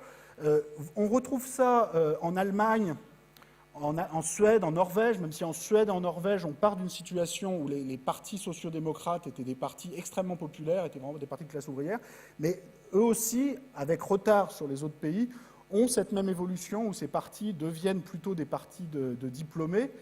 On a la même chose en Italie, en Hollande. Et donc, moi, je n'ai pas d'explication, je pense qu'il n'y a pas une explication unique pour cette évolution, mais j'essaye dans le livre de parcourir différentes explications. Une des explications qui paraît naturelle, c'est que progressivement, les groupes les plus populaires ont eu l'impression que ces partis qui défendaient une certaine redistribution, un certain idéal d'égalité dans les années 50, 60, 70, petit à petit se sont mis à se soucier davantage des plus diplômés et des enfants des plus diplômés que des classes populaires, sur la question de l'éducation notamment, et notamment l'accès à l'enseignement supérieur. Je pense à créer des nouvelles formes d'inégalité qui n'existaient pas forcément dans les années 50-60, mais plus généralement, le fait qu'à partir des années 80-90, on ait par exemple des traités de libre circulation des capitaux sans aucune coordination entre les pays pour savoir qui possède quoi où, ce qui fait qu'à la fin, on n'arrive plus du tout à imposer la même progressivité fiscale qu'auparavant. Tout ça participe d'un sentiment d'abandon chez des groupes les moins favorisés qui peut expliquer ce type d'évolution. Alors, dans le contexte européen, ce sentiment d'abandon se manifeste notamment par une très forte hostilité dans les groupes les plus populaires face à l'Union européenne. Donc là, vous avez qui a voté pour rester dans l'Union européenne lors du référendum de 2016 au Royaume-Uni. Et c'est très frappant de voir que vous avez uniquement les 30% les plus favorisés, que ce soit en termes de niveau de diplôme, en termes de revenus, en termes de patrimoine, qui ont voté pour rester dans l'Union européenne. Les 10% les plus favorisés ont même voté avec enthousiasme pour rester dans l'Union européenne, mais comme les 60% les moins favorisés ont voté contre, à la fin des fins, il y a eu 52% pour sortir de l'Union européenne. Alors, on pourrait dire ça, c'est uniquement le Royaume-Uni, ils sont un peu anti-européens, nationalistes, etc. Sauf qu'en fait, vous avez la même chose en France si vous prenez les référendums de 92 et le référendum de 2005. C'est-à-dire, regardez, en référendum de 92, vous avez quand même les 30-40% du haut qui votent très fortement pour l'euro, et donc finalement, ça gagne à 51%, c'est serré, le référendum de 92, parce que les 50-60% votent contre, mais votent légèrement contre. En 2005, là, vous n'avez plus que les 20% qui votent pour.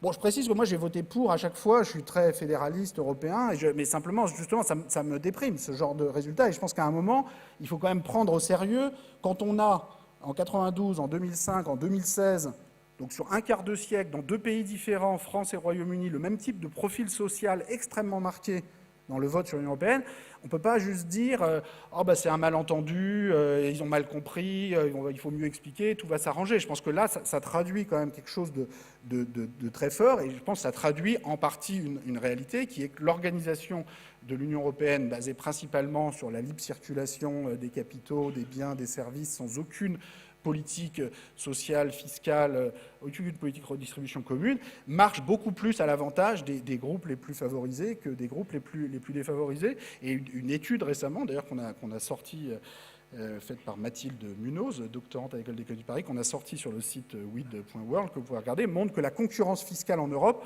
réduit mécaniquement le niveau de revenu et de bien-être des 50% les plus pauvres dans des proportions très très importantes par rapport aux autres groupes qui au contraire en bénéficient. Donc il y a quelque chose dans cette attitude qui peut être en partie rationnelle, qui est en partie qui traduit aussi des formes de nationalisme, de rejet des autres pays. Je ne dis pas que tout est complètement rationnel dans cette attitude, mais il y a une dimension rationnelle qu'on ne peut pas éluder éternellement. Et donc je pense que la solution, ça passe par ce que j'essaye de défendre dans le livre et dans d'autres écrits, une forme de social-fédéralisme, c'est-à-dire un internationalisme assumé, mais au service d'objectifs sociaux. C'est-à-dire on ne peut pas continuer d'accepter d'avoir des libres circulations, notamment de capitaux, sans aucun échange d'informations sur qui possède quoi où. Et après, on explique qu'on ne peut rien faire, mais on a construit un système qui empêche toute forme de justice, et en particulier de justice fiscale, et qui conduit à ce sentiment d'abandon qui finit par nourrir des replis identitaires et nationalistes qu'on voit aux États-Unis avec Trump, qu'on voit en Europe, qu'on voit dans d'autres parties du monde qui sont extrêmement inquiétants. Ça nourrit aussi des incompréhensions entre pays de l'Est et de l'Ouest au niveau de l'Europe, entre le Nord et le Sud. Je passe très très rapidement là-dessus, mais c'est quand même important. C'est-à-dire que quand on regarde la réalité depuis l'Europe de l'Ouest, on regarde uniquement le vert, les traits en vert. C'est-à-dire, vu de l'Europe de l'Ouest, on dit, mais quand même, ces Européens de l'Est, pourquoi ils sont énervés comme ça? On leur envoie tellement de transferts publics, ils sont quand même très grognons. Mais vu du côté de l'Europe de l'Est, on voit surtout le orange, qui sont les flux sortants de profits privés d'investissements qui ont été faits en Europe de l'Est, allemands, français notamment. Alors évidemment, ces investissements, ils ont contribué à augmenter la productivité d'ensemble et le niveau des revenus. Sauf que, justement, les salaires en Europe de l'Est n'ont pas progressé autant que ce que les personnes pensaient après la chute du communisme, ce qui d'ailleurs explique pourquoi vous avez ces niveaux de profit réalisés dans les investissements en Europe de l'Est extrêmement importants. Et vous voyez que les niveaux de profit sortants, les ordres de grandeur sont tels qu'on ne peut pas complètement éluder la question. C'est-à-dire que, vu de la France ou de l'Allemagne, en gros, le discours consiste à dire, écoutez, le niveau des profits et des salaires, ça c'est fixé par le marché, c'est bon et juste, ça tombe du ciel, et ensuite, toute déviation par rapport au marché, sous forme de transfert public, c'est un acte de générosité de la part du vainqueur du marché, donc vous n'avez pas à vous plaindre. Bon, sauf que le marché, ça ne tombe pas du ciel. C'est-à-dire que le niveau des salaires et des profits, ça dépend des règles sociales, des règles syndicales, du pouvoir de négociation des différents groupes, de l'existence d'harmonisation sociale ou fiscale en Europe. Et donc, si on refuse ce débat et qu'on croit qu'on va organiser l'Europe uniquement comme un espèce de gigantesque marché pur et parfait, avec juste que quelques transferts pour compenser ensuite, sans se poser la question des règles de fixation des salaires, des règles de négociation sociale, des rapports de force entre les différents pays, groupes sociaux, là aussi, on va au-devant de très graves malentendus. parce que ces flux sortants de profit, les gens en Europe de l'Est, ça les connaissent très bien. Hein, c'est pas, donc voilà, on a un malentendu. On retrouve des malentendus similaires sur la question de la crise de la zone euro et le taux d'intérêt. Je résume très rapidement. Hein, il y a eu une phase de convergence des taux d'intérêt, puis à partir de la crise financière de 2008-2009, il y a eu une très forte spéculation financière sur les pays d'Europe du Sud.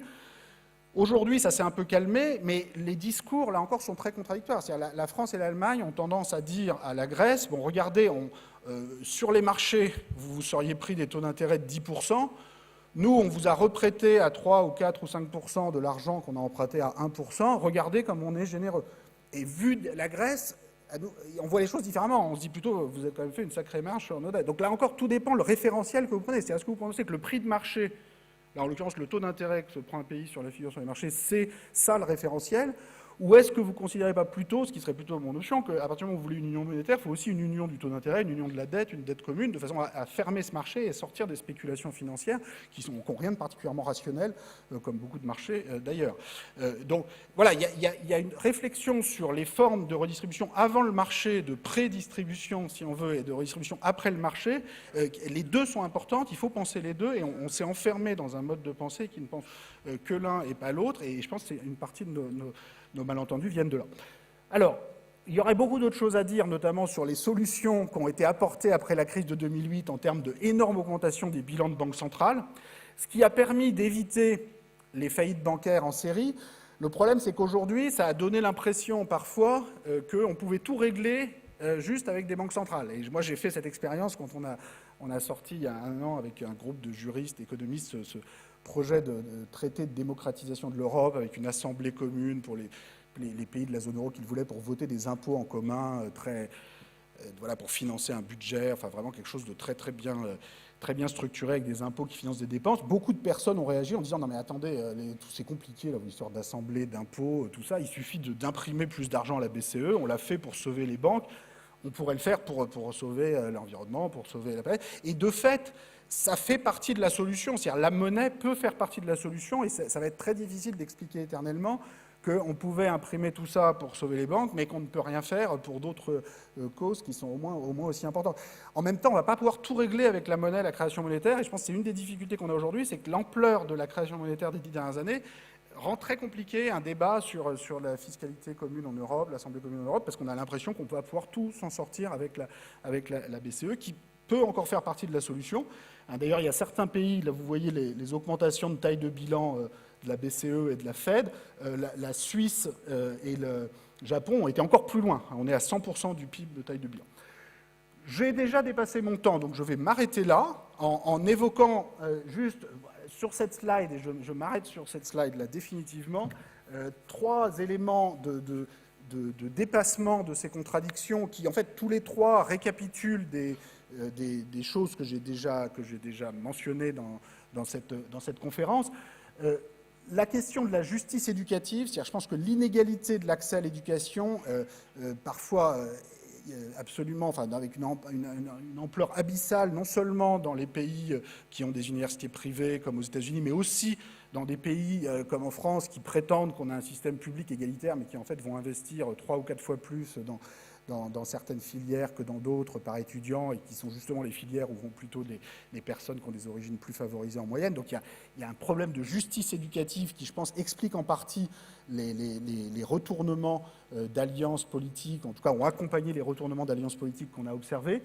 Il y a toute la question de la redistribution de la propriété, c'est-à-dire je pense que ce qui a marché, enfin la réduction des inégalités de propriété et la plus grande mobilité sociale qui a eu lieu au cours du XXe siècle a été un succès, mais n'a pas été assez loin. C'est-à-dire qu'il y a des mesures qui ont été prises après la Seconde Guerre mondiale qui ont été un grand succès, mais qui ont été faites une seule fois et qui n'ont pas permis forcément de faire circuler le pouvoir et la propriété de façon permanente. Donc, j'évoque des pistes dans le livre qui se basent notamment sur la cogestion germanique, nordique, avec les partages des droits de vote entre les salariés et les actionnaires dans les conseils d'administration, sur l'héritage pour tous, la circulation de la propriété, qui reprend des idées d'ailleurs très anciennes. Thomas Paine, Tony Atkinson, dans son livre qui était cité tout à l'heure, proposait aussi d'utiliser une partie, ou même la totalité des recettes de l'impôt sur les successions pour verser un héritage pour tous à 25 ans.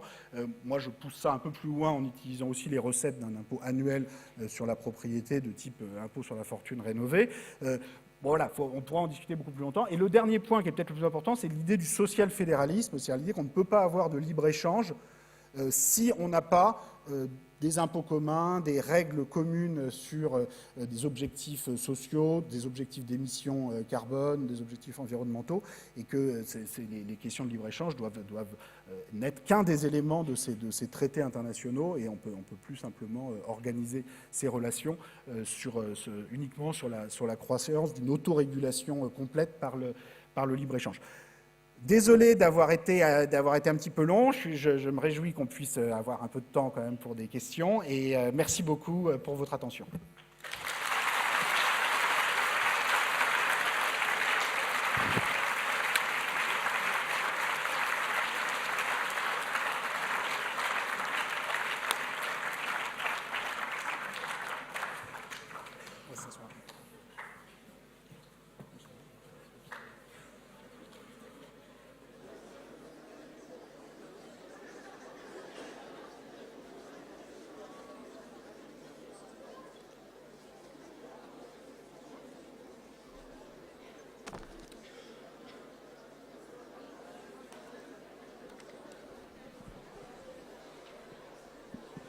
Alors bonjour à tous.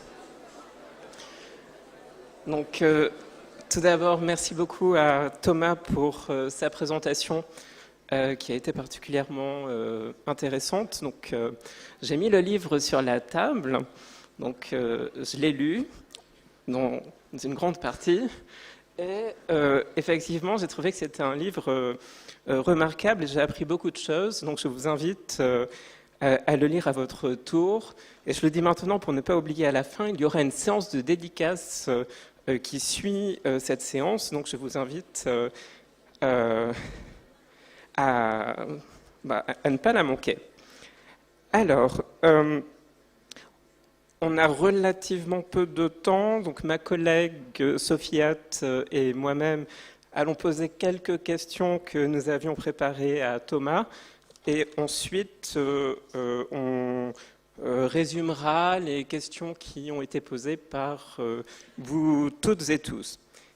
Alors, une première question que je voulais poser à Thomas et qui est en lien avec plusieurs de celles qui ont été posées par vous, a trait à la question de la justice et la théorie sous-jacente de la justice. Donc, dans tous tes travaux, Thomas, tu insistes beaucoup sur la question fondamentale des inégalités.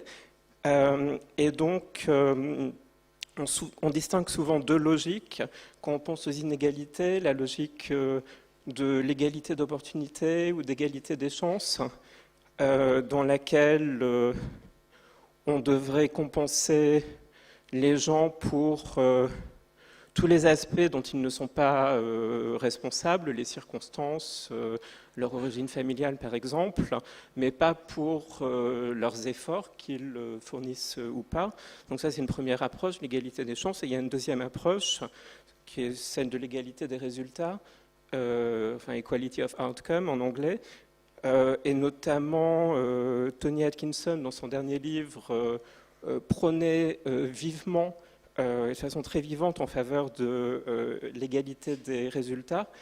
Donc je me demandais, Thomas, est-ce qu'il faut donner priorité à l'une par rapport à l'autre? Dans ton ouvrage, enfin, notamment dans le dernier chapitre, tu proposes certains dispositifs qui ont plutôt trait à la première et d'autres plutôt à la seconde. Donc est-ce qu'il faut donner une priorité entre les deux, ou bien est-ce qu'on peut obtenir les deux simultanément? Alors, je pense que c'est pas possible de choisir entre les deux sans une réflexion sur la question de ce qu'on considère être les biens fondamentaux. C'est-à-dire que moi, l'approche de la justice que je développe dans le chapitre 17, et il y a toute une discussion sur qu'est-ce qu'une société juste et comment on peut essayer de progresser dans cette direction. Moi, je favorise une approche, enfin j'essaye de définir la société juste comme la société qui permet de permettre à l'ensemble de la société d'accéder aux biens fondamentaux les plus étendus. Alors, quels sont ces biens fondamentaux? Alors, il y a l'éducation, la santé, Et plus généralement, la participation à toutes les formes de la vie politique, le droit de vote, mais aussi de la vie économique, c'est-à-dire la participation de la vie des entreprises, qui a été un très grand succès. C'est-à-dire les pays qui ont développé cette plus grande participation, par exemple au travers des représentants des salariés dans les conseils d'administration des entreprises en Allemagne et en Suède, ont aussi eu plus de productivité, plus de croissance, parce que c'est plutôt une bonne chose de partager le pouvoir. Ça a permis aussi d'éviter, alors c'est pas un système parfait, il faut aller encore plus loin, mais ça a permis d'éviter les explosions par exemple, de très fortes rémunérations qu'on a vues dans les pays anglo-saxons. Je pense en partie parce que ce partage des pouvoirs par une plus grande participation a en soi aussi, enfin c'est à la fois un moyen et un but en soi, enfin, de même que la démocratie elle-même, c'est-à-dire que la participation, l'égalité de participation à la vie politique, mais aussi à la vie économique, c'est un objectif en soi. Ça passe évidemment par l'éducation, la santé, qui sont les biens fondamentaux par excellence. Et puis la délimitation exacte de où s'arrêtent les biens fondamentaux et pour quels biens fondamentaux on doit avoir une égalité absolue. Et sur l'école primaire, l'école secondaire, ça fait quand même assez longtemps, enfin dans la plupart des sociétés, qu'on considère qu'il doit y avoir une égalité absolue. Alors dans la réalité, en termes de financement, dans les écoles de banlieue qui ont plein de profs contractuels et plein de personnes peu expérimentées, l'égalité réelle, ça laisse à désirer. Mais ça, c'est parce qu'on n'a pas non plus inventé des dispositifs de vérification des discours permettant à chacun de s'approprier ce qui a été fait ou pas fait. Mais au niveau des discours théoriques, tout le monde défend l'idée qu'il doit y avoir une égalité absolue d'accès à certains biens fondamentaux. Jusqu'où doivent aller ces biens fondamentaux ? Ça fait partie de la délibération, et c'est pour ça que la délibération est à la fois un objectif et un moyen pour atteindre la justice. Donc voilà, l'approche que je développe, qui n'est pas radicalement nouvelle, qui ressemble à beaucoup de thèmes sur l'accès, sur les capabilities d'Amartya Sen, mais je pense aussi des conceptions de la justice qui ont été à l'œuvre dans les révolutions politiques, dans la Révolution française, dans d'autres révolutions politiques. Et je trouve que l'opposition, simplement, égalité de résultats, égalité d'opportunités, je trouve est un peu réductrice par rapport à ces autres enjeux d'accès aux biens fondamentaux. Après, la conception de la justice que je défends n'implique pas l'égalité absolue sur tout. C'est-à-dire qu'il peut y avoir des choix différents pour un même niveau d'éducation, de santé, de droit de vote. Certaines personnes peuvent choisir des carrières professionnelles différentes, plus ou moins rémunératrices, apportant des rémunérations symboliques ou culturelles plus fortes et d'autres des rémunérations financières plus fortes. Et tout ça est parfaitement bien, à condition de ne pas utiliser ce type d'argument pour justifier, parfois au nom d'une logique incitative, n'importe quel niveau d'inégalité sans même faire attention à les examiner correctement. Donc moi je me méfie beaucoup, je conçois tout à fait l'idée qu'il puisse y avoir des inégalités justes, mais il faut le démontrer, il faut le regarder de près, d'où le besoin des données, de la transparence, et se méfier un peu des discours stéréotypés prêt à tout justifier, soi-disant, pour l'intérêt des plus pauvres, parfois avec une grande hypocrisie. Merci beaucoup. Donc, je vais poser une deuxième question, et puis après, je passerai la parole à ma collègue. J'avais une question qui est relativement simple, c'est sur la notion de rente en lien avec la propriété. Donc la rente, c'est une notion qui est très ancienne en économie et qui a connu un regain d'intérêt récemment avec tous les travaux autour des superstars. Et donc, je me demandais, et puis aussi la rente est exploitée par les entreprises qui sont en position dominante sur un marché. Donc moi, je me demandais si le problème du capitalisme était la propriété en elle-même, ou bien est-ce que ce n'était pas plutôt le fait que certains agents particuliers bénéficient de rentes démesurées. Et donc, quand tu fais une proposition comme la propriété temporaire, est-ce que finalement il faut voir ça comme une façon de lutter contre les rentes, ou bien est-ce que c'est quelque chose qui est encore plus fondamental comme changement? Je pense que c'est encore plus fondamental. C'est-à-dire que oui, le pouvoir de monopole peut faire partie des raisons pour lesquelles la propriété s'accumule au-delà de toute limite. Mais je pense que ça va au-delà de ça. D'abord, soyons clairs, la propriété privée en tant que telle est évidemment très utile. Et moi, je défends une société, enfin mon socialisme participatif, c'est un système où justement, la propriété privée, au contraire, tout le monde y a accès. C'est-à-dire, le but, c'est d'avoir que tout le monde puisse accéder à une propriété privée d'ampleur raisonnable, que tout le monde puisse avoir quelques centaines de milliers d'euros. Certains peuvent avoir quelques millions s'ils ont créé des entreprises qui marchent bien, parfois quelques dizaines de millions, mais ça ne va pas durer très longtemps parce qu'il faut qu'il y ait une circulation. Et les personnes qui ont des centaines de millions ou des milliards ou des dizaines de milliards d'euros, je ne crois pas que ce soit utile pour l'intérêt général que ça perdure. L'idée générale, c'est pas parce que quelqu'un a eu une bonne idée ou éventuellement a eu de la chance parfois à l'âge de 30 ans que cette personne va forcément être à même de pouvoir prendre seule toutes les décisions à 50 ans, à 70 ans, à 90 ans dans une entreprise qui comporte des dizaines de milliers, des centaines de milliers de salariés. Enfin, il y a une vision là un peu monarchique de l'économie qui me semble complètement décalée par rapport à la réalité de nos sociétés où on a des niveaux d'éducation qui n'ont jamais été aussi élevés, où on a besoin d'une circulation du pouvoir. Et voilà, une personne toute seule ne peut pas prendre des décisions aussi compliquées que dans des organisations, des entreprises de très grande taille. Et d'ailleurs, c'est cette circulation de la propriété et du pouvoir qui a permis non seulement de réduire les inégalités, mais aussi d'avoir, je crois, plus de croissance au cours du XXe siècle, à travers la circulation de l'éducation, qui est le premier des pouvoirs, mais aussi un certain équilibre entre le droit des actionnaires et le droit des salariés, leur représentation, comme j'ai tout à l'heure, dans les conseils d'administration en Allemagne, en Suède, qui est maintenant quelque chose qui est discuté au Royaume-Uni, aux États-Unis, en France, et qui, je pense, va s'étendre à l'avenir. Donc, la propriété, elle est toujours sociale dans ses origines, c'est-à-dire que la propriété strictement privée, vous voyez, enfin, Bill Gates, il a sans doute beaucoup de mérite, mais enfin, c'est pas lui qui a inventé les ordinateurs tout seul. Il y a plein de chercheurs en informatique fondamentale sans qui rien n'aurait été possible. Et ils n'ont pas mis leur carnet de chèques en bas de leurs articles à chaque fois qu'ils ont fait une découverte. Et donc on a, il faut, il y a jamais, enfin, cette idée du modèle théorique des économistes où il y a la productivité marginale individuelle et hop, chacun vraiment est responsable de son truc, etc. Mais ça n'existe pas dans la vraie vie, dans l'économie réelle, parce qu'il y a toujours un stock de connaissances, notamment accumulé par l'humanité depuis ses débuts.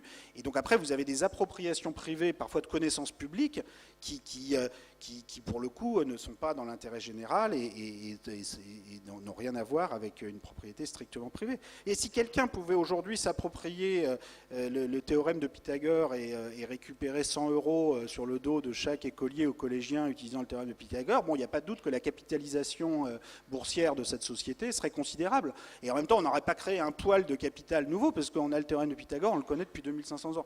Donc c'est juste qu'on aurait donné une valeur privée à une connaissance. Donc souvent, voilà, la propriété privée, parfois, c'est ça aussi. Donc la propriété est toujours sociale dans ses origines, parce que c'est la division sociale du travail et l'accumulation de connaissances collectives depuis des centaines d'années, des millénaires, qui permet tout ça. Donc il faut ramener la propriété privée dans des proportions raisonnables. Comment on fait pour savoir quelles sont ces proportions raisonnables? Eh bien, on a l'histoire, c'est-à-dire qu'on peut comparer différentes périodes historiques. Est-ce que quand il y a plus de milliardaires aux États-Unis dans les années 2000-2010 que dans les années 70-80, est-ce qu'on a plus de croissance? Est-ce qu'on a plus d'innovation? La réponse est non, la croissance est divisée par 2. Donc voilà, à un moment, c'est très bien, les discours théoriques sur plus il y a de zéro sur le compte des milliardaires et plus il y a d'innovation et plus il y a de croissance, d'un point de vue théorique, c'est parfaitement recevable, mais sauf que ça colle pas du tout sur l'évolution de la croissance depuis 30-40 ans. Donc il y a un moment, je veux dire, si on pouvait juste regarder ces choses-là ensemble, tranquillement, ce serait bien. Merci. Alors, moi, je suis Sophia, je suis maître de conférence en économie à l'ENS de Lyon et je ne vais pas accaparer la parole trop longtemps. J'avais plusieurs questions, je vais en choisir juste une et je pense qui fait suite à ce que tu viens de dire, Thomas. Moi, je me pose la question à la fois, après avoir lu le livre, réfléchi à ces questions, et puis surtout après avoir un peu analysé la manière dont ce travail peut être reçu. Donc, on l'a vu, c'est un travail qui est impressionnant, qui vise à comprendre dans l'histoire économique, sociale, politique, et par cette histoire, la justification de l'existence de sociétés inégalitaires, parfois très inégalitaires, et aussi qui apporte un certain nombre de propositions qu'on n'a pas trop eu le temps de détailler aujourd'hui, mais qui ont le mérite d'être sur la table et dont on peut débattre et que l'on peut s'accaparer collectivement. Et moi, je suis frappée par le constat que dans un certain nombre de médias, le livre a été très violemment critiqué, essentiellement avec des arguments idéologiques, pour ne pas dire dogmatiques. Donc on voit bien, par exemple, que la question de interroger le concept de propriété, voilà, c'est quelque chose qui effraie un certain nombre de personnes, en tout cas de journalistes ou de commentateurs. Alors, ma question est la suivante. Je me demande comment l'économiste ou le chercheur en sciences sociales, de manière plus générale, peut s'adresser aux citoyens et informer le débat public dans la mesure où l'argumentation du chercheur, elle est nécessairement complexe. On le voit, le bouquin est effectivement pas très difficile à lire, mais objectivement long. Et ce qui est ce que la société attend d'un travail de chercheur. Mais justement, puisque ce travail est très très fouillé et un petit peu long à lire, il est probable que la plupart des citoyens vont en prendre connaissance à travers les comptes rendus qui sont rédigés par des personnes qui ont une lecture biaisée, orientée. Et de manière plus générale encore, je me demande comment on fait pour transmettre un message complexe dans une société où on sait qu'il y a de plus en plus d'ailleurs de travaux en sciences sociales qui le documentent et qui cherchent à comprendre les ressorts de ce phénomène, dans une société où les citoyens ont une lecture biaisée, motivée, guidée par l'idéologie, justement. Voilà, j'aurais aimé avoir ton avis sur cette question. D'abord, ma première réponse, c'est que moi, je me plains absolument pas de la réception qu'a pu avoir ce livre ou qu'a pu avoir le précédent. Ce serait un peu gonflé de ma part. C'est-à-dire que globalement, il y a une couverture qui est exceptionnelle, il y a très large diffusion du livre. Donc là, je vais pas, si je me plaignais de comment c'est reçu, ce serait quand même un peu gonflé de ma part. Alors après, que les gens soient pas d'accord, je dirais ça fait partie du processus. Bon, après, c'est vrai que des fois, il y a certaines réactions qui sont épidermiques. C'est-à-dire que vous avez beaucoup de personnes qui vont dire, bon, je n'ai pas lu le livre, mais néanmoins, je considère que c'est de la merde. Bon, c'est très bien. Moi, je peux pas. Qu'est-ce que vous voulez que je peux rien, je peux pas faire. Je peux pas forcer les gens à lire. Je peux juste dire que je pense que c'est important de lire. Voilà. C'est-à-dire que alors c'est vrai que ça c'est quand même un peu long, donc j'essaye d'écrire aussi des choses plus courtes. Je fais aussi depuis 20 ans, je fais chaque mois une tribune courte dans les journaux, donc je fais des formats à la fois très courts, une page, et des formats 1000 pages. Je fais aussi des formats intermédiaires, j'ai fait des livres de 100 pages, j'en ferai d'autres, peut-être même pour résumer ça, enfin il faudrait voir un peu. Bon voilà, donc je pense qu'il y a ces différents formats ont chacun leur légitimité, ont chacun leur utilité. Bon, sur les réactions épidermiques auxquelles tu fais référence, tu n'as pas cité, mais c'est vrai que bon, la presse financière, c'est compliqué parce que les Échos, les journaux Les Échos, pour ne citer que, ils sont... À la fois, c'est bizarre parce qu'ils me font une double page, une triple page, etc. Bon, ils pourraient aussi ne pas la faire s'ils pensent que le livre est si merdique que ça. Pourquoi ils font une triple page? Enfin, ils sont très curieux. Ils ont l'air. Enfin, je trouve qu'ils ont peur pour rien, quoi. Il ferait mieux juste d'essayer de regarder les éléments qui peuvent eux les aider à mieux comprendre certaines choses ou soutenir des choses qu'ils défendent. Bon, ils sont possédés par la première fortune de France, les Échos. Donc moi, je me souviens en 2007, lorsque la première fortune de France avait proposé de racheter les Échos, les journalistes des Échos, qui sont d'ailleurs un peu les mêmes qu'aujourd'hui, avaient fait appel à tout ce que la France compte d'intellectuels, d'économistes, pour les soutenir. Moi, j'avais signé bien volontiers leur pétition en disant il ne faut absolument pas que les Échos perdent leur indépendance, etc. Bon, là maintenant, ils ont l'air de moins s'en soucier, ils en parlent moins, je ne sais pas. Je pense quand même que le problème, il est plus intellectuel. C'est-à-dire, c'est pas... Je dis pas, il n'y a pas une censure directement. Moi, je trouve quand même que quand les médias sont à ce point possédés directement par des fortunes individuelles, c'est quand même pas sain. Et je pense que dans les médias notamment, des formes de propriété mixtes, il y a eu des propositions qui ont été faites, notamment par Julia Cagé, dans un livre excellent que je me permets de citer, Sauver les médias, dans lequel elle propose de limiter les droits de vote des plus gros actionnaires dans les médias. Et je pense que c'est important. C'est-à-dire que c'est quand même compliqué un monde où on a ce niveau de concentration de la propriété privée dans les médias.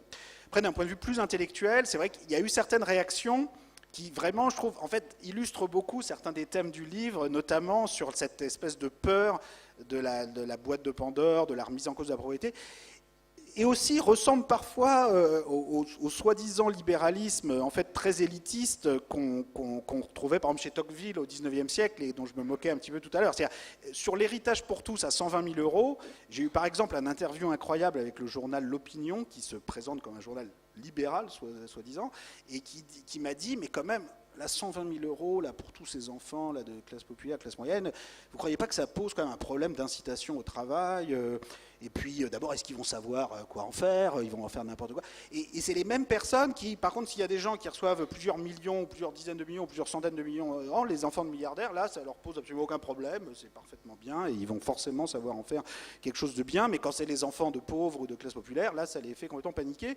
Et c'est là que, bon, vous avez quand même la notion de libéralisme qui va pas toujours dans le même sens suivant les personnes. C'est-à-dire, c'est la liberté de certains, visiblement, les intéresse plus que la liberté de l'immense majorité de la population qui, pour l'instant, n'a pas accès à la propriété, se retrouve à payer toute sa vie des loyers très importants. Parce que la justice éducative, c'est très important, avoir un bon diplôme, un bon salaire, mais si après vous payez le tiers de votre salaire toute votre vie pour vous loger et à des loyers reçus parfois par des enfants de propriétaires ou des personnes qui ont fait une super fortune à un moment et puis qui la gardent ensuite toute leur vie, c'est quand même compliqué. Donc voilà, la liberté, moi ce qui m'intéresse, c'est la liberté réelle. Et c'est vrai que ceux qui parfois brandissent l'étendard du libéralisme, c'est un libéralisme très élitiste et parfois très autoritaire, il y a un peu comme d'ailleurs Tocqueville au XIXe siècle. Bon, c'est voilà le débat. Moi, j'aime plutôt bien le débat et la controverse, donc je me plains pas. C'est vrai que parfois c'est un peu caricatural. Bon, voilà, c'est comme ça. Alors, merci beaucoup Thomas. Et par rapport à Julia, je voulais juste dire que nous étions très heureux mercredi dernier d'avoir à ce même endroit une conférence sur médias et démocratie à laquelle Julia Caget participait et la session était organisée par ma collègue Sofiane. Alors, on a reçu beaucoup de questions, je vais essayer de les résumer.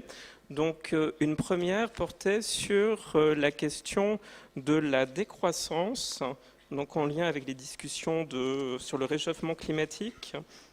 Il faut juste que je l'ouvre. Donc, la question est la suivante. Dans le cadre de la crise climatique actuelle, de plus en plus de citoyens prônent la décroissance. Donc, selon vous, selon toi, Thomas, quelles seraient les conséquences de la décroissance sur la structure des inégalités et sur la répartition du capital ?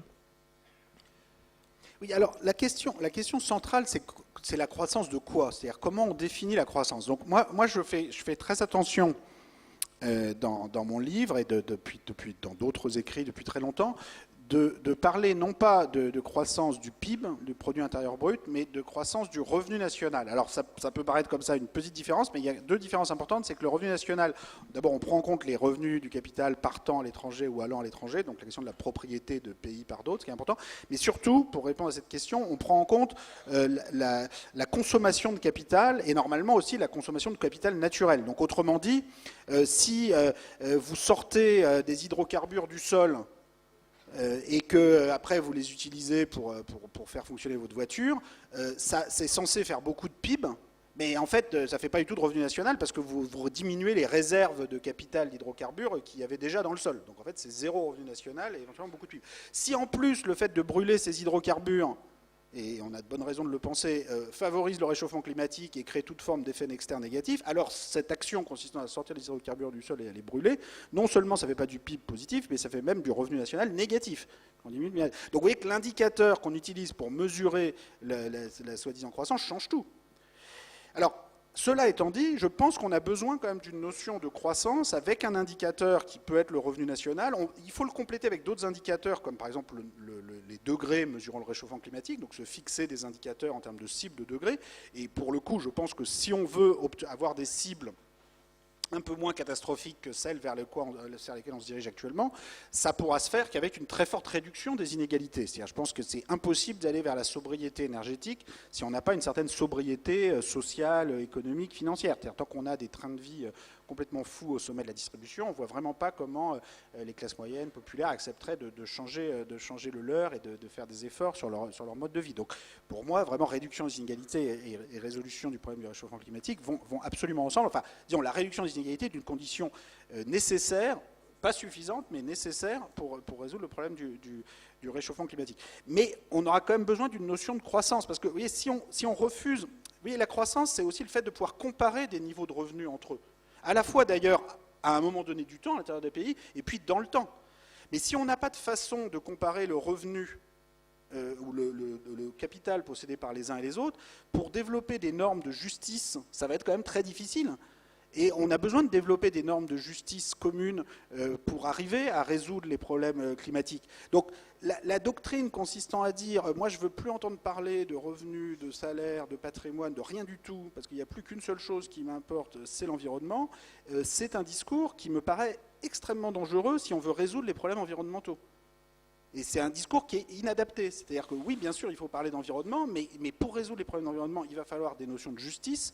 Et dans un monde où il y a des inégalités entre classes sociales, des inégalités de revenus, de salaire, de capital, il va falloir en parler pour répartir les efforts. Et donc cette soi-disant radicalité par certains discours sur la décroissance consistant à dire voilà, on ne veut plus nous arrêter de nous parler là, des revenus, des salaires, ça n'existe plus. C'est une radicalité très bon marché qui permet effectivement de ne plus entendre parler de tout ça, mais qui ne permet absolument pas de résoudre les problèmes. Donc voilà, ce sont des problèmes difficiles et il faut essayer d'avoir, on a besoin de tous les outils pour ça. Donc des outils nouveaux, des mesures du réchauffement, le nombre de degrés, de remontée des eaux. On ne va pas tout résoudre avec juste le revenu national qui ne sera jamais un indicateur suffisant pour bien prendre en compte ces objectifs environnementaux. Mais on en aura aussi besoin pour développer des normes de justice sur les efforts demandés aux différents groupes sociaux. Merci. Alors nous avons aussi reçu plusieurs questions sur les taux d'imposition élevés pendant la période des 30 Glorieuses. On nous demande en particulier, est-ce que le fait que les 30 Glorieuses combinent une forte croissance et un impôt progressif avec des taux marginaux élevés n'est pas plutôt une corrélation qu'une causalité? Ça, c'est une première question qui est revenue plusieurs fois. Et une deuxième, c'est sur la perception de la taxation de l'héritage. Donc on me dit les travaux d'Alexis Spire semblent montrer que ce sont plutôt les classes populaires et moyennes qui sont contre une taxation de l'héritage. Et donc on se demandait, enfin, la personne se demande ce que tu en penses. Deux questions très différentes, mais toutes les deux très importantes. Alors, sur le niveau de croissance, oui, je pense que c'est plus une corrélation qu'une causalité. C'est-à-dire, je pense que la très forte croissance de l'après-guerre, c'est plutôt, pour moi, l'explication. Bon, il y a la réduction des inégalités en général, dont l'impôt progressif a participé, mais il y a surtout l'investissement éducatif, l'investissement dans la santé. Enfin, tout ce processus qui a réduit les inégalités en général a contribué à la très forte croissance de l'après-guerre. Dans le cas européen, il y a en plus un phénomène évident de rattrapage, c'est-à-dire que la croissance entre 1910 et 1950 avait été très, très faible, et donc entre 1950 et 1990, c'est en grande partie un rattrapage. Cet argument du rattrapage, celui qui est souvent évoqué, en partie avec raison, est beaucoup moins convaincant dans le cas des États-Unis. Si vous avez remarqué la courbe que je vous ai montrée tout à l'heure sur les taux de croissance, en fait la croissance 1950-1990 aux États-Unis n'est pas exceptionnelle. Elle est très proche, elle est un peu supérieure à 1910-1950 et 1870-1910, mais c'est en gros 2% par an tout le temps. Donc, évoquer la croissance de 1950-90 comme un truc exceptionnel et un phénomène de rattrapage dans le cas des États-Unis me semble pour le coup très peu convaincant. Très peu convaincant. Les États-Unis n'étaient pas en rattrapage par rapport à eux-mêmes. Ils étaient à la frontière technologique entre 1950 et 1990. Et pour finir, ils sont toujours à la frontière aujourd'hui, sauf que leur taux de croissance a été divisé par 2. Donc ce que ça montre, c'est pas que un très fort impôt progressif était en soi producteur d'une très forte croissance, mais qu'en tout cas, il ne l'empêchait pas. Je crois que c'est clairement, ça montre que les très forts niveaux d'impôt progressif n'empêchaient pas une croissance 2 fois plus faible, enfin 2 fois plus élevée à l'époque, parce qu'elle est devenue 2 fois plus faible depuis les années 80.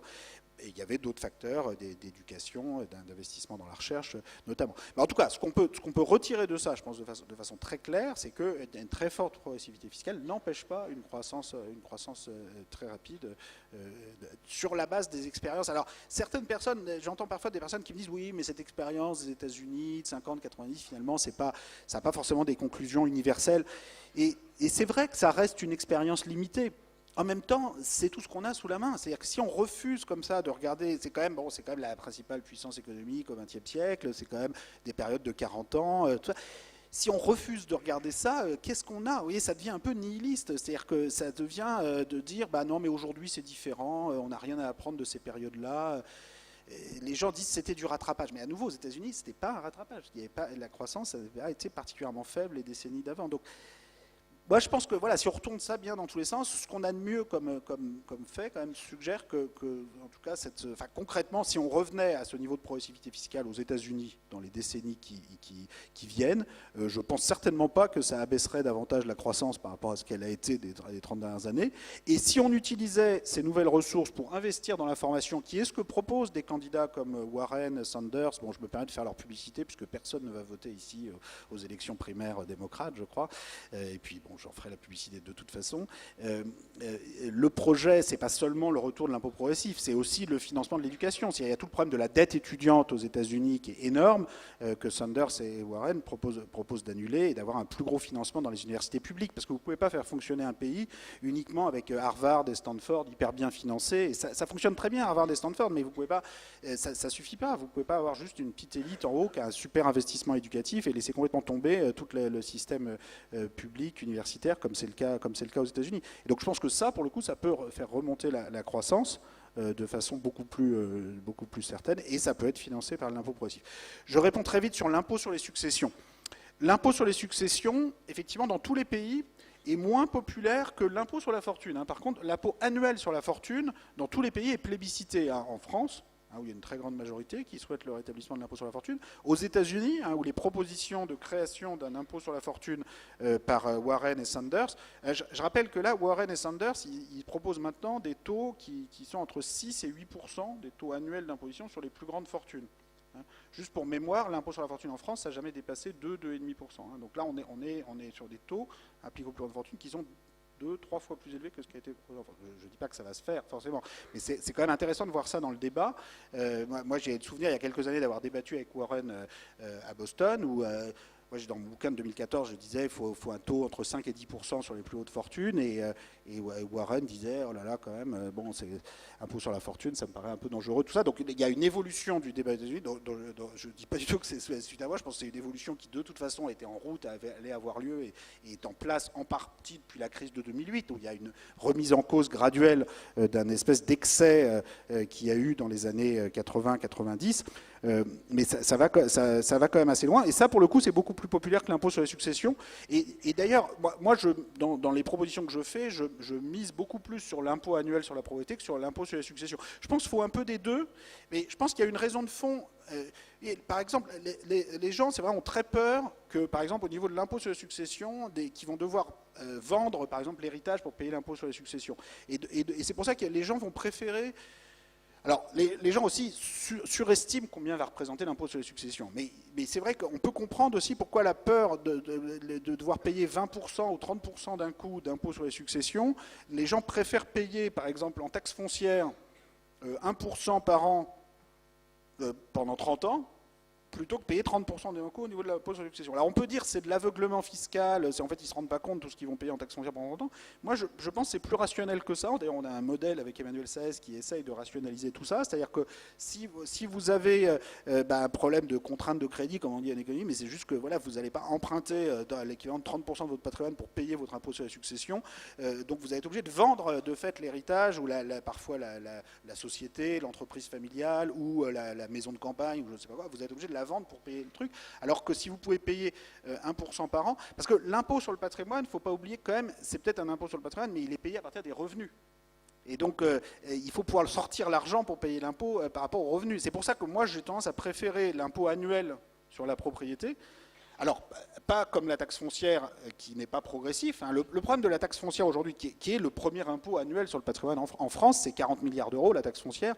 L'impôt sur la fortune, c'était 5 milliards d'euros avant sa suppression. Donc tout le monde est obsédé pour l'impôt sur la fortune parce que ça concerne les plus riches. Mais la taxe foncière, tout le monde s'en fout, mais c'est payé par tout le monde, enfin tous ceux qui possèdent un petit bien immobilier, et de façon extraordinairement injuste pour le coup, puisque si vous avez un appartement ou une maison qui vaut 300 000 euros, vous allez payer la même taxe foncière si vous êtes endetté jusqu'au cou avec 290 000 euros d'emprunt que si vous n'avez aucun emprunt et que vous avez 3 millions d'euros de patrimoine financier. Et avant, l'ISF compensait un peu, maintenant il n'y a plus d'ISF, donc là ça ne compense plus du tout. Donc si vous avez un patrimoine de 2 millions d'euros ou 3 millions d'euros que vous investissez pour construire une maison ou un immeuble, vous créez de l'emploi en France, vous payez taxe foncière, impôt sur la fortune immobilière. Vous allez placer ces 2 millions d'euros à l'autre bout du monde dans un portefeuille financier, créez 0 emploi en France, vous payez ni taxe foncière ni impôt sur la fortune immobilière. Tout ça au nom de l'investissement et de la création d'emplois en France. C'est-à-dire qu'on arrive quand même à tenir des raisonnements qui sont parfois étonnants. Enfin, je veux dire, c'est pas facile quand même à suivre. Il faut bien s'accrocher. Et donc là, on crée de l'incompréhension. Donc je pense que, voilà, en particulier tous ceux qui disent on va supprimer l'ISF et on va compenser ensuite par de l'impôt sur les successions à la sortie, ce qui est un discours qui a été tenu un moment par l'actuel pouvoir en place, c'est vraiment d'une très grande hypocrisie. Parce que tout le monde sait très bien, d'abord, que c'est impossible de récupérer le même argent sur le même groupe de la population sur l'impôt sur les successions. Il faudrait taper sur des groupes beaucoup plus larges. En gros, vous diminuez l'ISF sur ceux qui ont 2, 3, 4 millions d'euros, puis après vous allez récupérer de l'impôt sur les successions qui est sur ceux qui transmettent 100 000, 200 000, 300 000 euros pour que les masses collent, c'est ça. Et vous savez très bien que vous n'allez pas le faire. Et donc vous commencez par dire ça, et puis à la fin, ah ben mince, en fait c'est très impopulaire, l'impôt sur la succession, ben on va pas pouvoir le faire, c'est ballot, donc on en reste à notre suppression de l'impôt sur la fortune. C'est un discours d'une très grande hypocrisie. Je pense qu'il y a des bonnes raisons pour lesquelles l'impôt annuel sur le patrimoine est mieux accepté que l'impôt successoral. Il faut un peu des deux, mais il y aura, dans tous les pays, d'ailleurs, il y a les recettes fiscales venant de l'impôt annuel sur la propriété, taxe foncière, impôt sur la fortune, sont beaucoup plus élevées et ont toujours été beaucoup plus élevées pour de bonnes raisons que celles de l'impôt successoral. Merci beaucoup. Donc merci beaucoup Thomas. Compte tenu de l'heure avancée, il nous faut nous arrêter. Par contre, Thomas reste pour une séance de dédicace. Donc si vous avez des questions, vous pouvez les poser à cette occasion. Donc je voudrais à nouveau remercier Thomas et puis remercier aussi Jonathan Gopey-Lebray pour l'organisation.